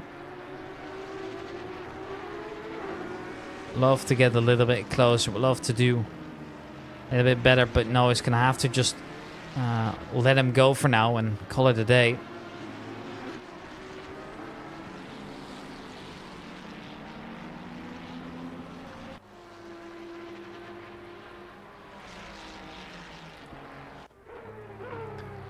Driver 29's gone off, that's Stigi, and he's now staying in behind here. Adrian Hanowich comes into the last corner, is looking to improve this lap. No, that's actually not him. I was looking at the wrong person there. More and more drivers lining up, so they're still struggling to get on those clean laps here. Even though there's only 6 minutes of qualifying left, meaning we are far past that point now. Where people should be still on their outlaps and shouldn't be struggling at all. Here is Samuel Mbugubada goes 7 fastest here. Very well done by him. And Harry Howard now is going to cross the line as well with almost 6/10 gained here. Does lose a little bit there on the exit of the last turn, but still going to just be a great improvement from Harry Howard. And as he crosses that line, he might not have gained a position, but still pretty good nevertheless. There it is. P13 for Harry Howard for now. As Thomas Merrifield's going to try and cross that line. I would love to stay aboard with him a little bit longer, keeping in mind that he struggled a little bit for grip during the race, and now he's just sending it to the absolute max here. It is quite slippery on that AstroTurf. You're better off not touching it.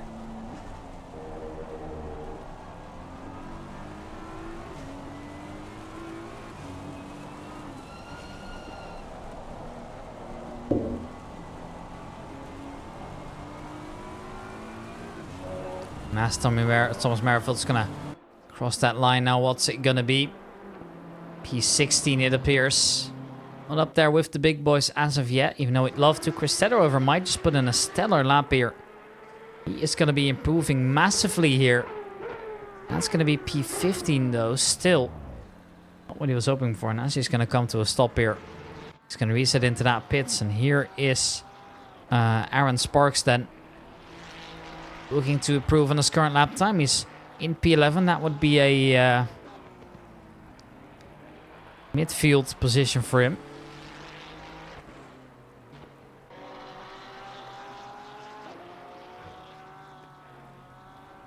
As Aaron Sparks just makes his way through, has lost quite a bit of time over the lap, and I'm afraid that's not going to be improvement from him either. Now, who is actually still improving out there? It doesn't look like a lot of drivers are. Oliver Julius, but ever so slightly. It's roughly around that 0 mark.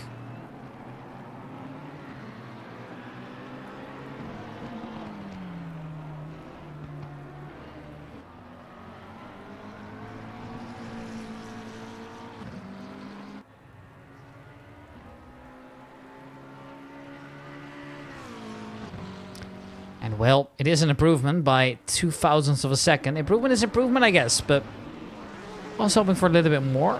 But yeah, you can't always get what you want, of course. Only 3.5 minutes remaining.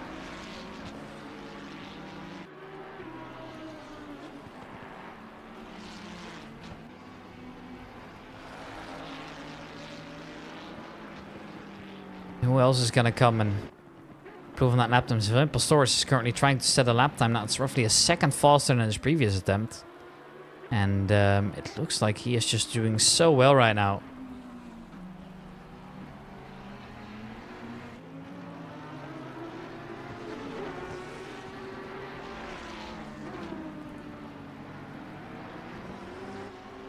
As he's crossing that line, it's going to be 9/10 improved. That's going to shoot him up there.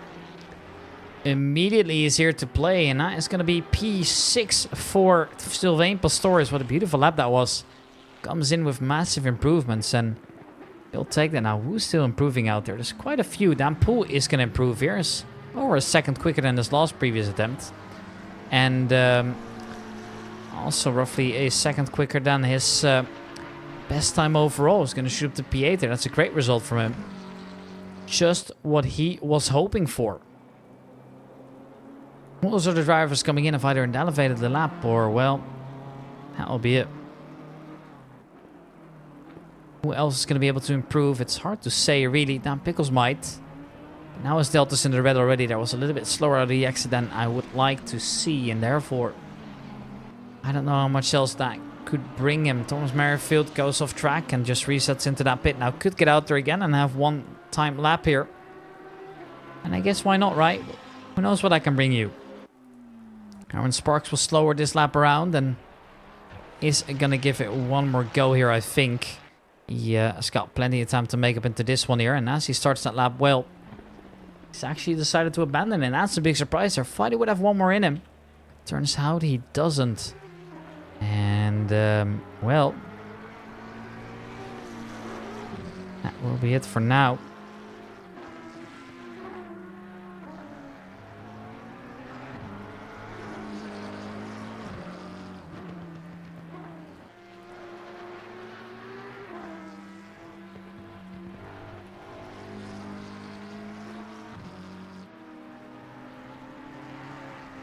Jack Christie looking good over this lap now.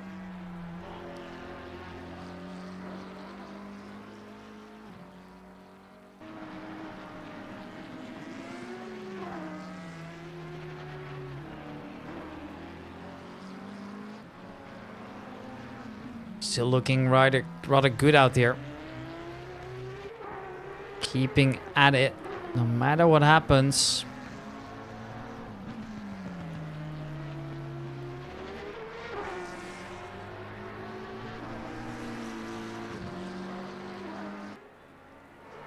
What's it going to be from Jack Christie? P6 overall. Not bad at all here. A beautiful lap that was. His time's not running out here. You're almost getting ready to get racing again. And honestly, I do expect the track to once again be as wet as possible. So who is going to be able to manage those weather conditions nicely? Time will tell, of course.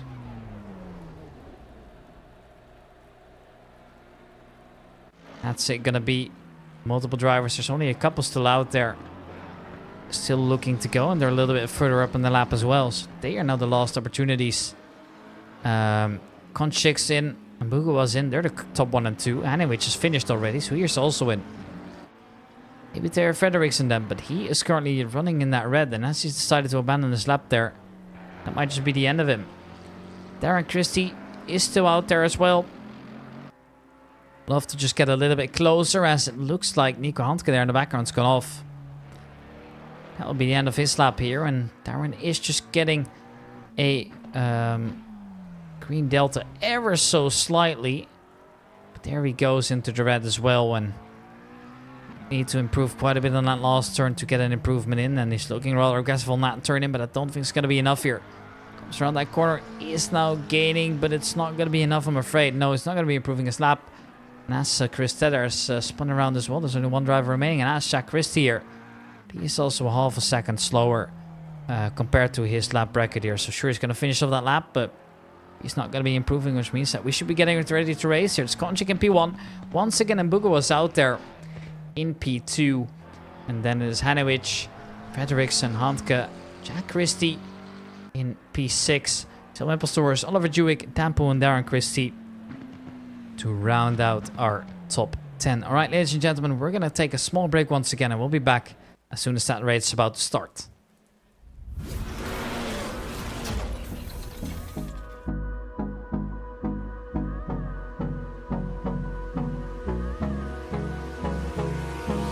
Hold me close till I get up. Time is barely on our side. I don't wanna waste what's left. The storms we chase are leading us, and love is all we'll ever trust. Yeah, no, I don't wanna waste what's left. And on we'll go, through the wastelands, through the highways, till my shadow turns to sun rays. And on we'll go, through the wastelands, through the highways, and on we'll go.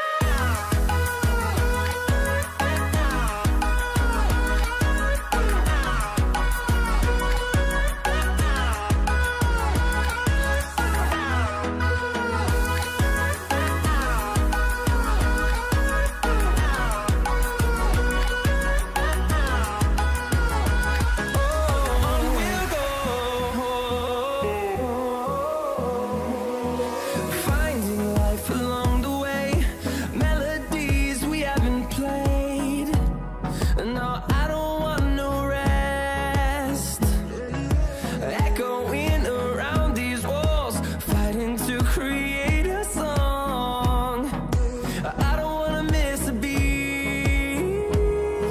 And on we'll go, through the wastelands, through the highways, till my shadow turns to sun rays. And on we'll go, through the wastelands, through the highways, and on we'll go.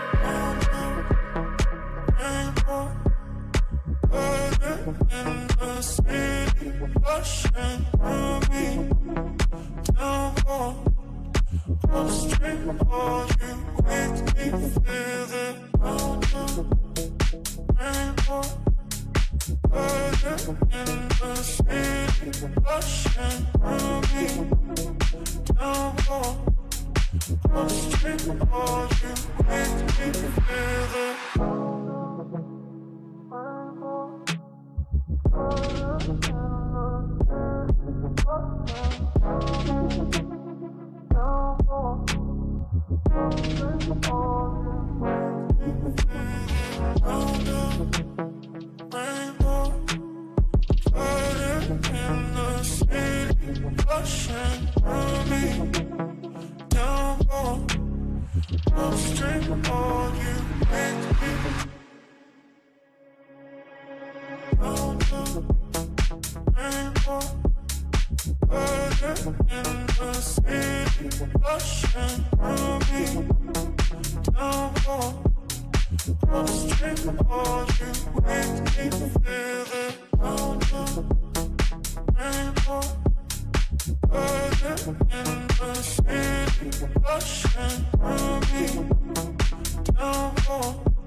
Just like the street lights lit this town, like a fire in a blaze, gotta burn it down. Can't be afraid to leave this out.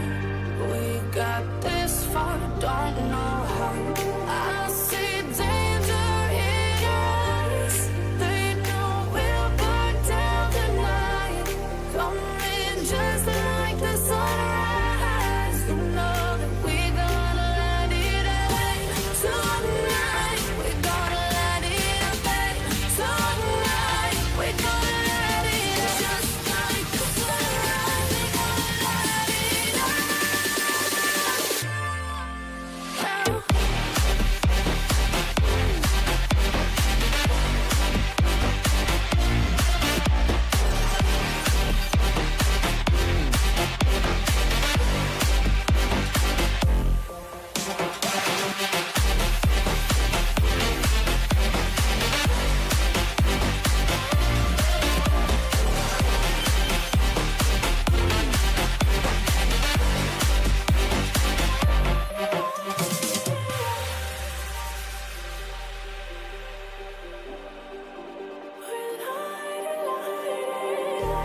Just like a spark that's breaking out.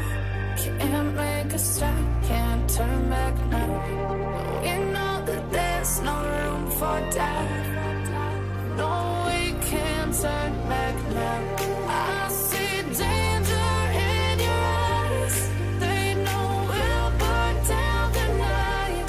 Coming just like the sunrise. You know that we're gonna light it up.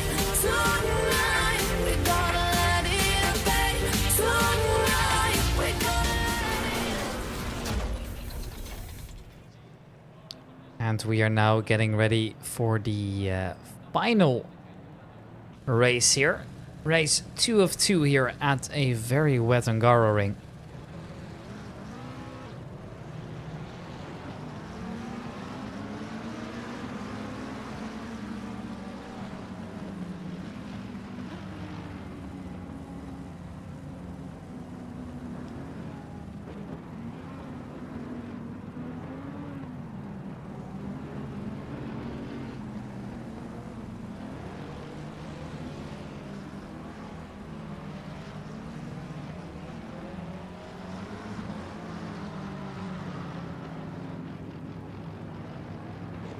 And as everybody's just getting warmed into the stars, that's specifically important for the cup cars here.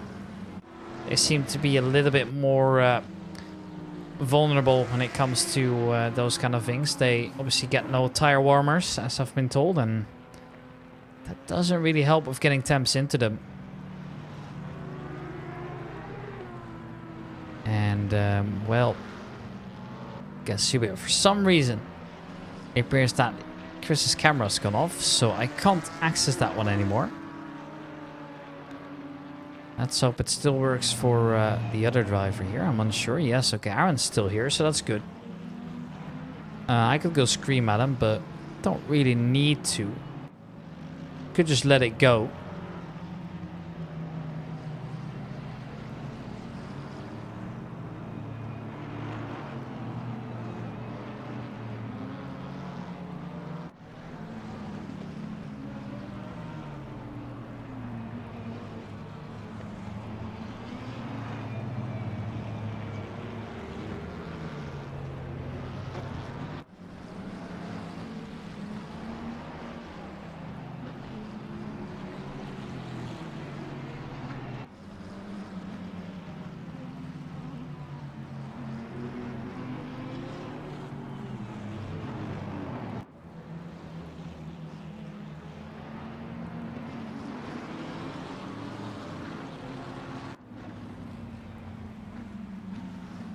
As everybody makes their way through, we're going to assume that all the tires are up to temps now.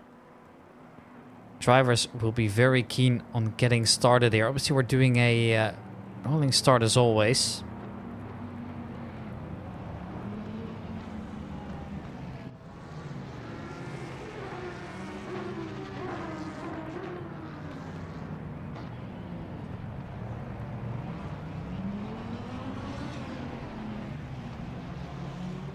Making their way through the last corner here. We are ready to race here, and I'm beyond excited. Let's see how that stars goes down here for Aaron Sparks. We're into the alley cam. We're about to get underway here. The first drivers are about to cross that line, and then we're gonna go racing. Green light. Go, go, go. And we are underway with start number 2. Henning, which gets a drive too early on. That's not going to be doing him any favors, and it's all going to come down to who dares to brake last here. Looks like it's rather a respectful start. Dan Poole loses control of his car, and Dan Pickles has to take evasive action. So does Aaron Sparks as a result of that. And then, unfortunately, there is the punt as well.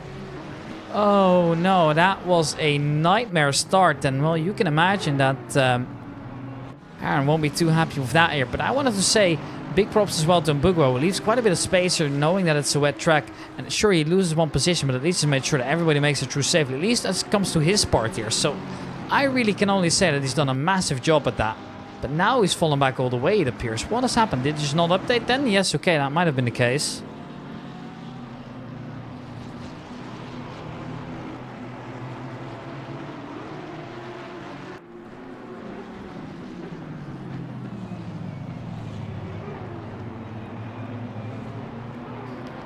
Let's see who else is able to get away well. Then it's Konchik leading. Anna, which will drive through well, is going to have to serve that at some point, and that's going to be a little bit frustrating for him as well.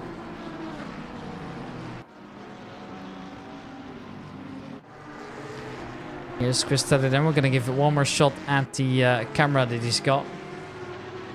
Nope, it appears to be fully offline. I can try and forcefully refresh, but I don't think that's going to do much here. I think it's just shut off his cam. Or at least something along those lines. And therefore we're really not able to see. That's a shame. I'd love to see how he was doing later on. But yeah, guess so be it sometimes. You can't please all. And it looks like Hanewich is now actually taking over the lead here from Konchik. That's just going to have to come in. I don't know how much that's actually going to gain him. But it is fun for the time being.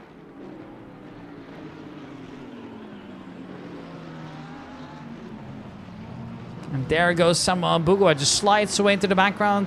I believe that was Harry Howard involved in that as well. And then on that region, Aaron Sparks goes wide and he gets punted around as well.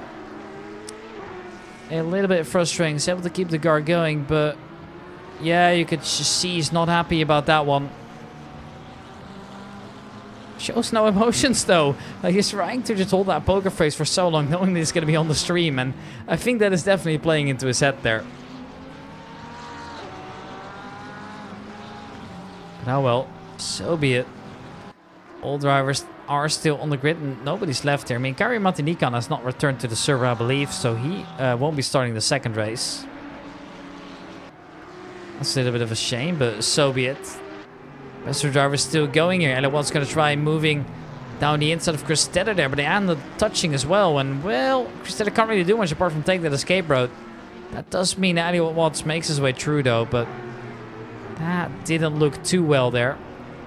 And, well, I guess it's just how it is sometimes.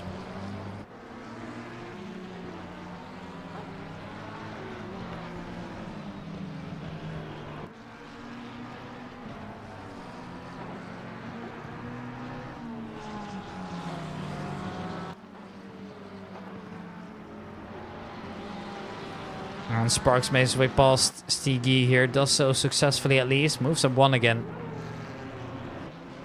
It's been a rather chaotic start here. And I guess that was time to happen. At some point we were going to see some incidents, right? And this time was a little bit worse than the previous time around. Here is Terry Frederickson chasing Jack Christie.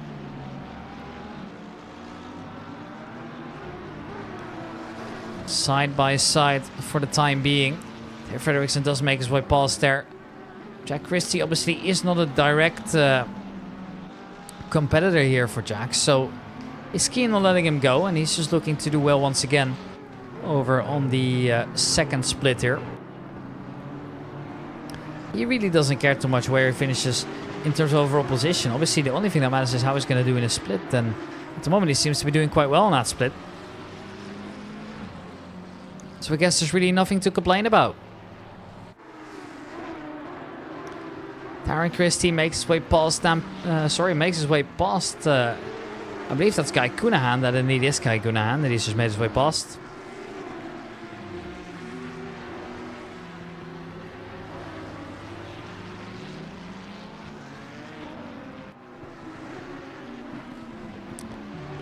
Darren Christie just looking stable as ever here. There's players coming down at multiple places here. Who's going to be the one daring to go for moves early on? Here is Joey Attenborough. Sees that there is a controller player right next to him. And it appears that Joey's just going to let him go for now. Doesn't really see the appeal in just trying to make something of it here. He's decided to just back off and call it a day. That's not necessarily too bad here. I understand his intentions there. Anyway, it's just now come into the pits, and he's going to serve that pit stop early, but that could put him into slower traffic here, so it's a big risk that he's taking. And, well, not saying I don't approve of it here. I do think it makes quite a bit of sense. Could also be rational about it. Obviously, getting that penalty out of the way is just a little bit more of a relief of your shoulders there. So I'm all here for it. But it is a risky game he's playing then. Dan Poole close to Samuel Mbugua now, as Mbugua has come chasing around. Then it's a rather interesting battle we're going to have to see eventually.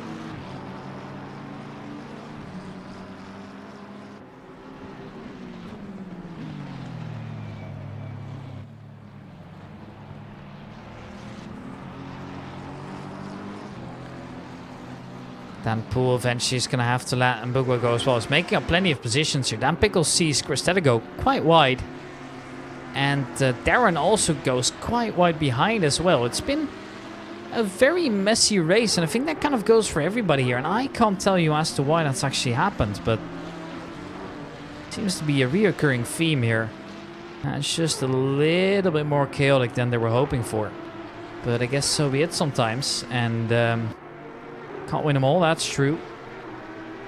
But it is going to favor certain drivers here that are just able to keep things clean. Hanovic has come out into the midfield here. He's got plenty of time to make up now. Which is, of course, not helping him. But we'll see how he is able to maneuver around these other cars. Yellow flag out. What has happened then? There's one of the drivers that just come off, but I can't even see who it is. I think it's number 70. Makes me think it was Oliver Jewick that was involved in a battle of some sort.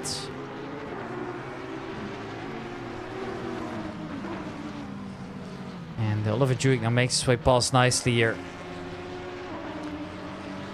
The Porsche Cup is the one he's still chasing. Where that's going to bring him, I'm not sure.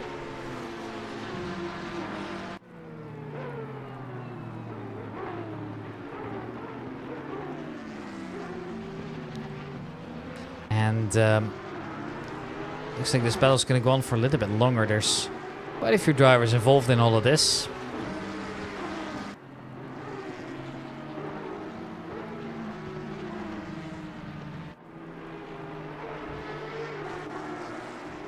Who's going to get the best of them?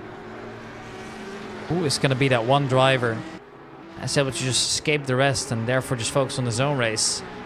Stedder's still involved, and not very happy about how things are going at the moment, I think.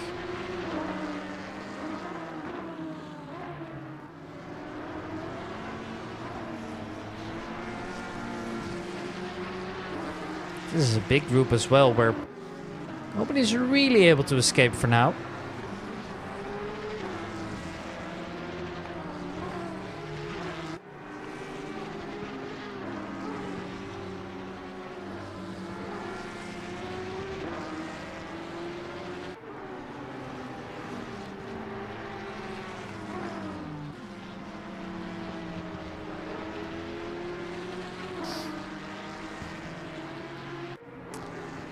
Now, who else is going to try and go for a move? For Hanovic is already up to P12 here, so he's making quite a good comeback here.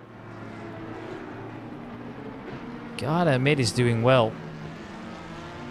But yeah, obviously took a big risk to go in like this. I'm not necessarily against it though, but you know, it was obviously gonna be a little bit worrisome if he couldn't find his way out of there. But it seems like he's managing quite well to just find his way around the slower drivers and create those gaps. So I really think there's nothing to complain for him at the moment. And I think they're going to be quite okay. At least that's my initial first fault here.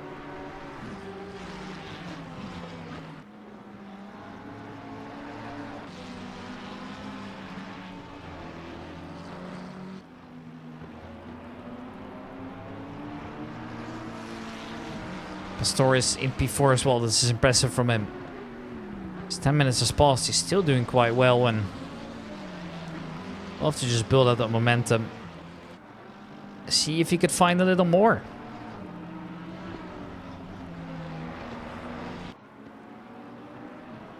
Dudley side by side here with the Ferrari of Hanovic, but he's gonna end up lifting. And honestly, I don't blame him. Seems rather logical to me.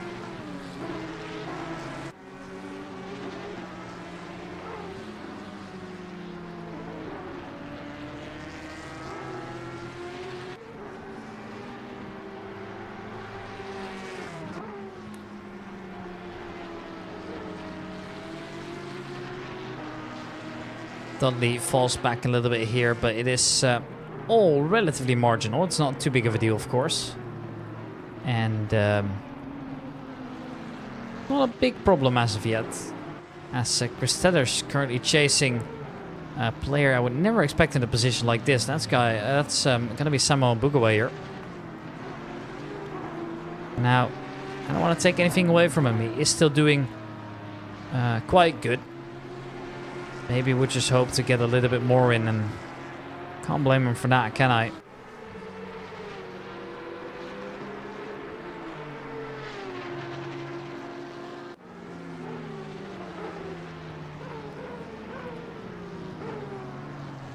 Sylvain Pastorius in P4 still, and actually P5, as Terry Fredericks has made his way past. It was just a little bit slow there on the HUD update, but that is the position he's in for now.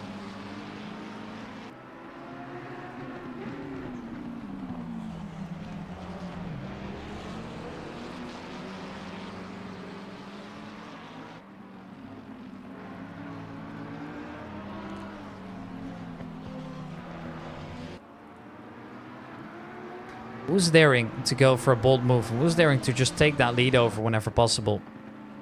Obviously, we don't know just yet. I would like to think that certain drivers would be able to get a little bit closer here. There is a bold scent there from Terry Frederiksen. It works out massively. Chris is just going to stay wherever he is, so maybe he was a little bit caught off guard by a move like that. Wouldn't necessarily blame him at all. I mean, that is quite logical. Seemed rather aggressive. And sometimes these scents from very far away are just able to do it. This is Elliott Watts now. Perhaps going free wide here, but has decided to back out in the end there. Gave it a go, at least wanted to, but in the end just couldn't really find his way around.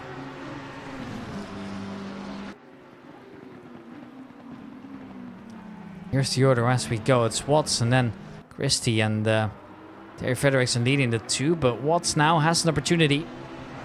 As it appears there was a slight mistake made, which is not going to help the ladder, of course.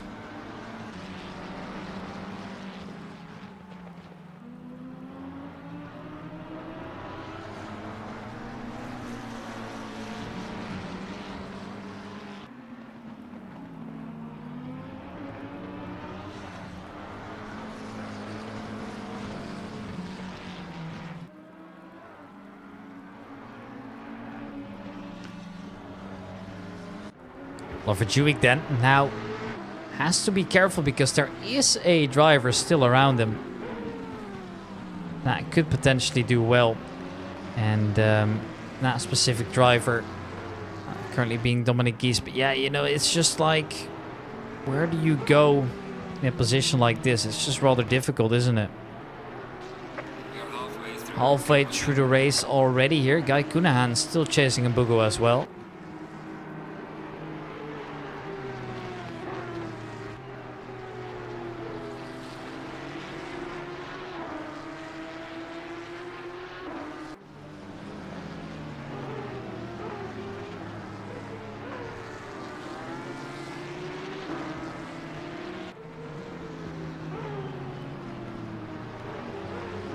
Who's daring to move over and go for a little something here? I don't know. I don't think I would be the correct person to judge them. These drivers are obviously very experienced, a little bit more than I am. I can't blame them. They know what they're doing, so if they're not going for a move, there's a good reason as to why they're not going for that move. And that's up to me to figure out, of course.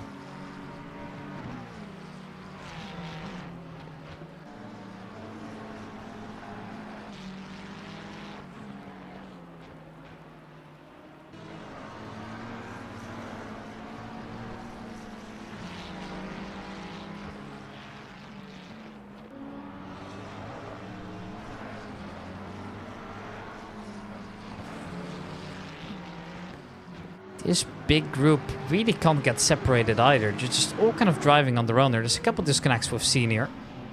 And there is a big crash as well, or at least a big spin. Who was that? Was it Dominic Gies gone off? I think so. Looked like a black car to me. A very good sign when you see a driver disappear like that, of course, but it just shows how incredibly intense it's currently getting around here.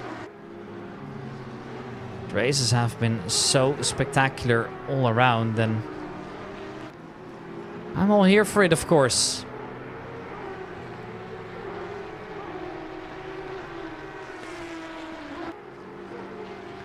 Amigos always perform when it matters most, at least in terms of spectacular, you know, racing action, spectacular overtakes and such. There's always been a good performance somewhere to be found as a whole team, and race to me this time around has also become fantastic here. It's great to see all these drivers show up, even though there's a little bit less than last time around here.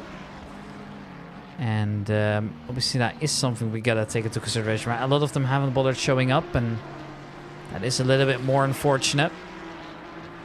But it was to be expected, of course, with the weather out there. Not everybody feels comfortable driving in weather like this, and obviously people also have their own stuff to do, so I can't blame them at all, can I?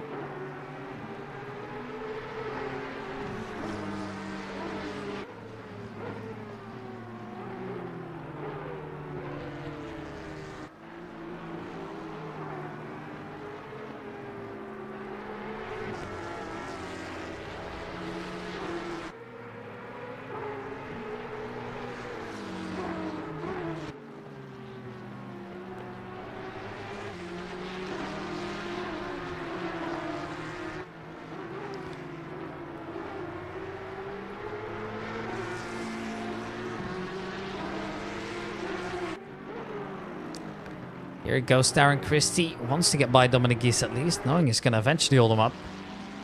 With just 11 minutes to spare, it seems to make total sense to me.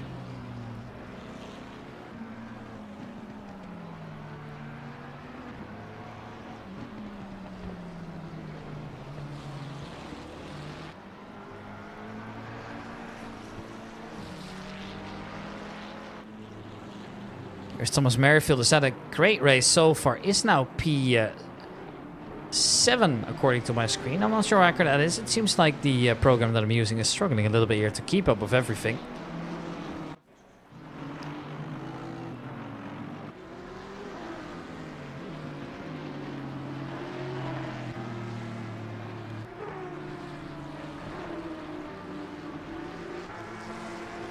Most drivers just kind of stuck in the positions they're currently at, which is not helping them at all.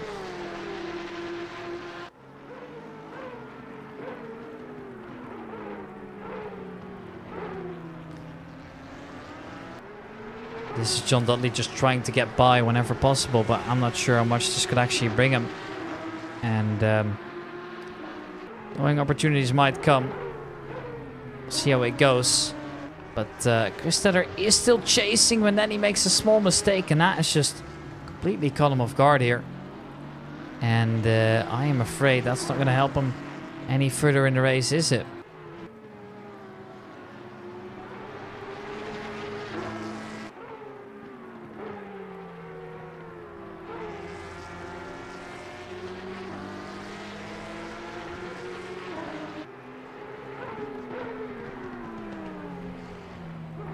Only 20 drivers remaining in this race here. Stigi's got a drive through, already in the last place. That's not going to be too great for him, but yeah, that's just how it is sometimes. And well, it just is what it is. I can't imagine that. Oops, that's the wrong button. You guys weren't supposed to see that. You guys were obviously... I forgot what I was going to say now, accidentally. I mean, you guys can't get into the room anyways, but it's fine. No, click that. I wanted to get back to my race controls. I was checking if the information, whether it was updating or not, but that supposedly killed me out here. But oh well, it is back up again, so we're good for now. Kunan's got massive damage toward his front as well.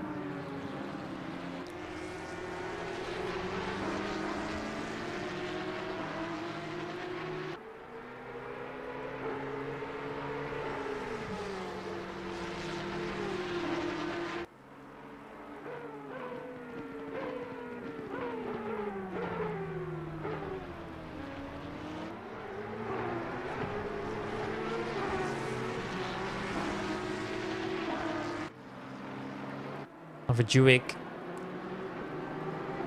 seeing that someone Bugua is getting a little closer now. Should be careful. You never know what's going to come of it here, but there are still going to be multiple opportunities to try and get where you want to be. And to me, it just looks like all the drivers going in want to finish it right there right now, and that is a mistake made by Thomas Merrifield, and that's going to cost him. That's a shame, really. Could have just been that little bit more, but in the end, it unfortunately wasn't.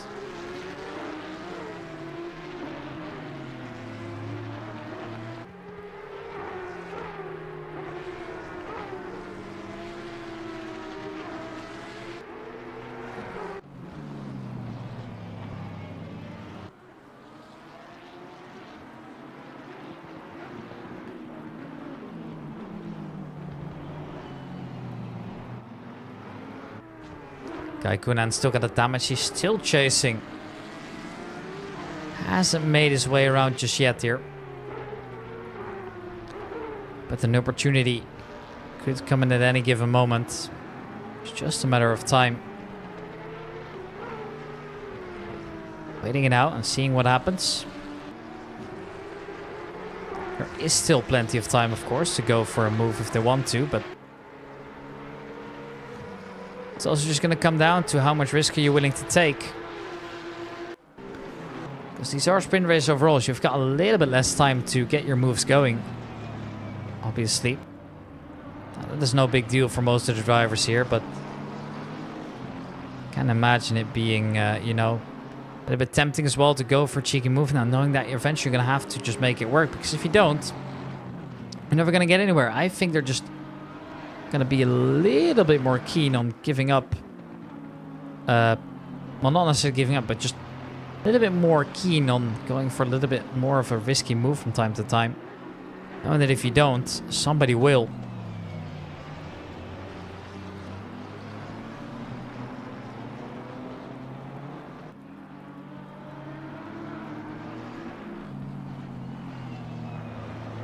And Bugua still chasing. Doesn't get any closer for now. Juic is just able to drive away for a little bit longer. Koenigan has found the back here of Dominic Gies at least.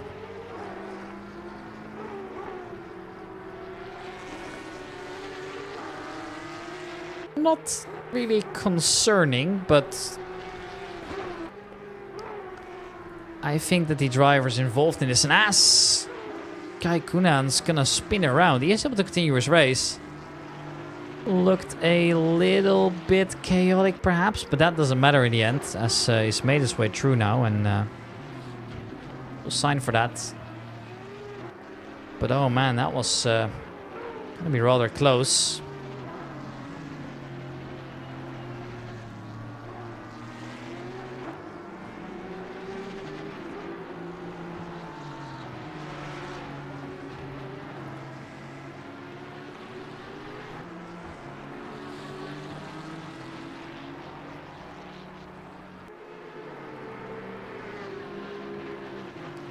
Kai Koenen continues his races if nothing happened, but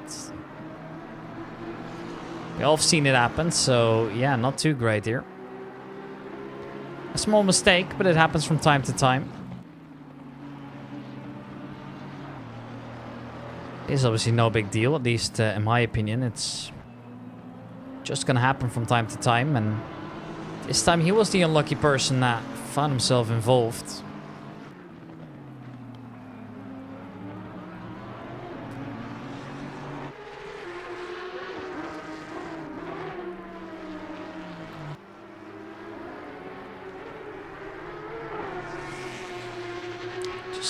Just to that engineer. It's absolutely beautiful between the Porsche Cup cars. They're so close to each other now, and unfortunately, neither of them is going to make that corner. Thomas Merrifield and Meewals picked up a drive-through penalty here for cutting the track a little bit more than he was allowed to there.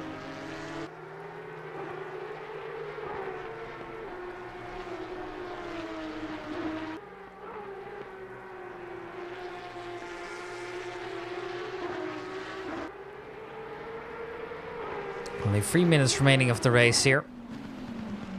Elliot Watts still trying to get closer to Teo Frederiksen. Would just love to get away right now.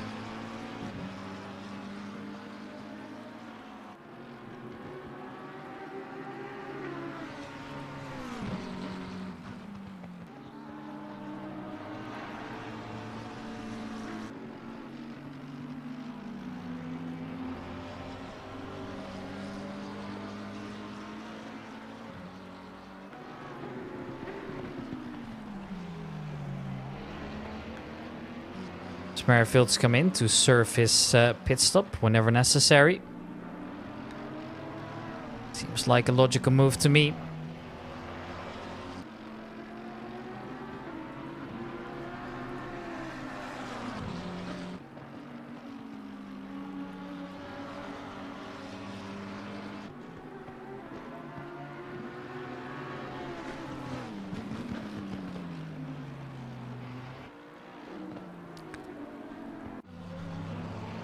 These two chasers to be chased in a race like this, and Mambuko is getting rather close now.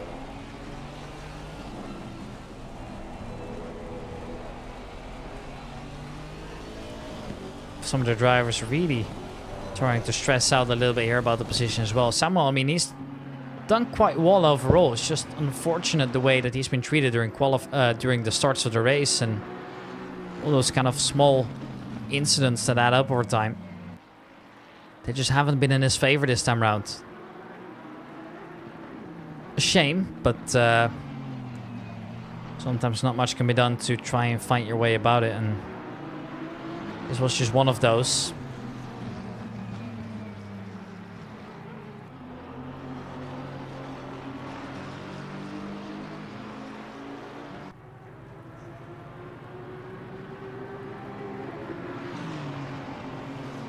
Here he goes then. Perhaps an opportunity around the outside will occur, but Dan Pickles is not giving him an inch more than he needs to.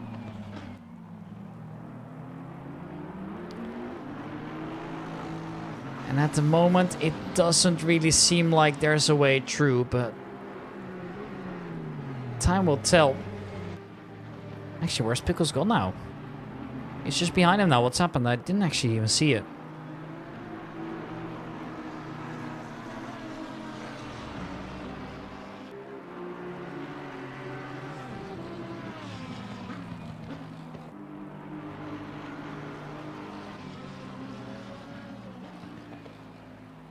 10 seconds remaining of the race here. Getting rather close here. Is he getting another lap in? Talking about the current race leader, of course. I am uncertain. Doesn't look like it, so the leader just about finishes the race in time. Which means we're not going to get another lap. And Nico Antjes is going to take down a impressive P2 here. Well done by Nico Handke to come in second. Terry Frederiksen in P3. Watson 4 with Jack Christie doing quite well to get around, but fortunately not really good for more here.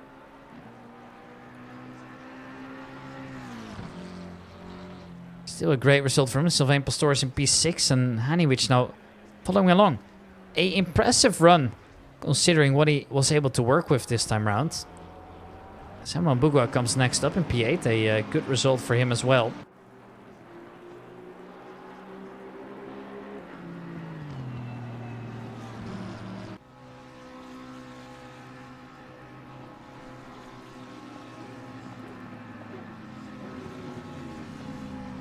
And well, who else is finished then?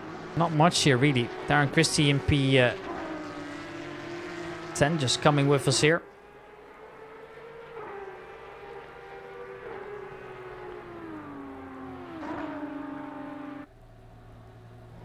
And well, I guess that's the end of it then. Alan Noor P13, Dudley 12, Tedder in 11.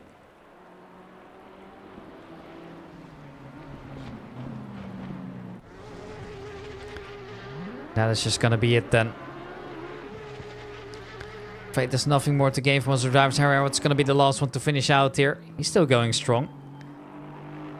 And he will be the last one to finish up here. Ladies and gentlemen, I hope you guys have enjoyed the rest. Because I've put some extra effort into the stream, and despite my energy being quite low now, I have put in the extra preparations to make sure things were well. I'm also going to see if I'm able to do a couple interviews there.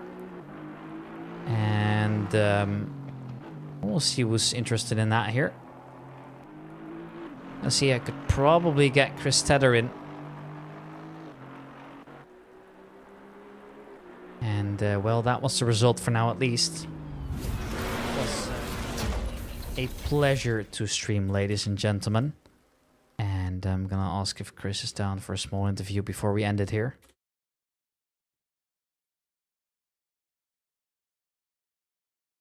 Gonna ask. That was a good race, lads. Chris, do you want to do a small, short interview before I enter the stream? Yeah, got it, mate. Go in Garage 1, please. Just gonna make sure that nobody talks over it. That would be a little bit awkward. Let me give it a moment here. Hope he's joining. That would be rather awkward if he isn't now. Hello. All right, there he is. Yeah, I just wanted to make sure that nobody was talking over it. Yeah, no, well, Chris, some mixed feelings after that one, I presume here. Some good results, but also struggling for balance quite a bit, it appears, especially in that first race. Could you maybe tell me what happened? Especially towards the beginning, you seem to be struggling quite a bit. Well, the first race, I mean, the car's loose anyway, so I didn't mind that. It was I ended up actually answering a question in chat, and it put me off, and I span up on the curb, and that's why I crashed. Oh, so that's what happened. yeah. So I was actually quite comfortable with the car, although it was on edge. I was pulling away from P2 and just happily sort of settling in and not getting into trouble, really. Yeah, well, I mean, obviously there was quite little competition this time around. Only 4 cup cars here. Now, I must say that the battles were quite enjoyable to watch here. They were actually rather close still. Who would you say is your biggest rival at the moment? Who's your biggest competition right now? Yeah, well, we're all very close. I mean, at the end of that race there, we all finished one behind the other. There was seconds between us. So the race is on between all of us. Do you think that the fact that you're all driving in equal cars is helping that a little bit here? Is that one of the reasons you think? Yeah. Oh, it does. And we're all very similar in pace. So it's making for a lot of fun. And now the next race is going to be dry. And that's also going to be the season finale here at Donington Park here. How are you feeling about Donington in the Porsche Cup cars. Obviously, I know that you have got that feeling for the car now, and I know you seem to be quite comfortable all along. But now that it's the last race of the season, I could be feeling some extra pressure in knowing that you really want to be able to finish up at the front. I mean, you are doing quite well right now. However, you are still, at the moment, lost in the championship due to you missing some. Do you feel the extra pressure to overtake anybody? I mean, Aaron's still pretty close by, right? No, I just go and enjoy it. That's what I do. No pressure there at all. That's how you should be feeling about it, right? It's all fun and games, even though we treat it rather serious, right? Thank you, Chris. And also thanks to you, the viewer that came out here to enjoy our experimental stream. It has been one that's been rather eventful, especially the first race has been a little bit chaotic for me to handle behind the desk here. But in the end, the face cams, I think, are a great addition to the stream. I hope you guys have enjoyed them. And we will see you guys later. Bye-bye. Have a good one. Bye-bye.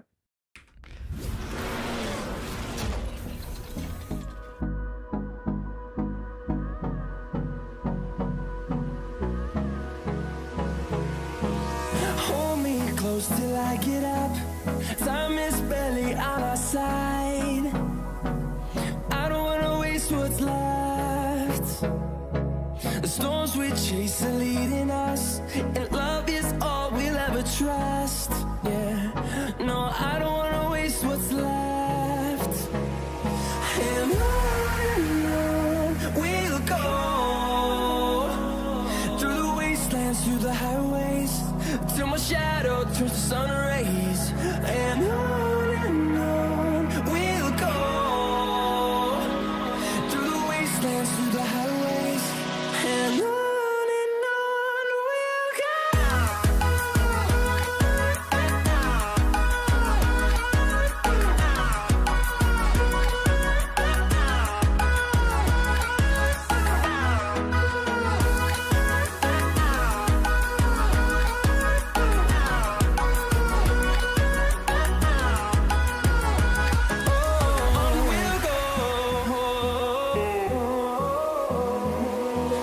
Finding life along the way, melodies we haven't played. No, I don't want no rest. Echoing around these walls, fighting to create a song. I don't wanna miss a beat. And on we'll go, through the wastelands, through the highways, till my shadow turns to sun rays. And on we'll go, through the wastelands, through the highways, and on we'll go.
Just like the street lights lit this town, like a fire in a blaze, gotta burn it down. Can't be afraid to leave this out. We got this far, don't know how. I see danger in your eyes. They know we'll burn down the night. Coming just like the sunrise. You know that we're gonna light it up tonight. We're gonna light it up tonight. We're gonna light it up just like the sunrise. We're gonna light it up now.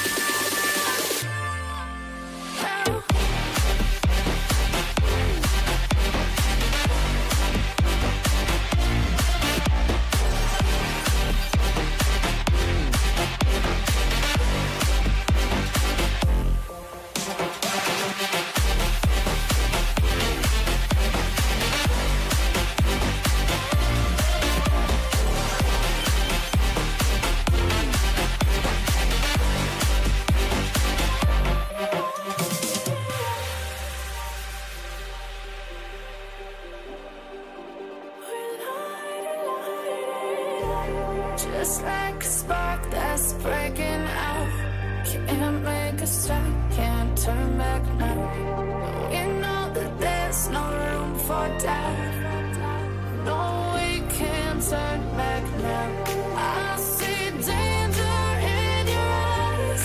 They know we'll burn down the night. Coming just like the sunrise. You know that we're gonna light it up tonight. We're gonna light it up tonight. We're gonna light it up just like the sunrise. We're gonna light it up.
Walking alone, the streets are empty.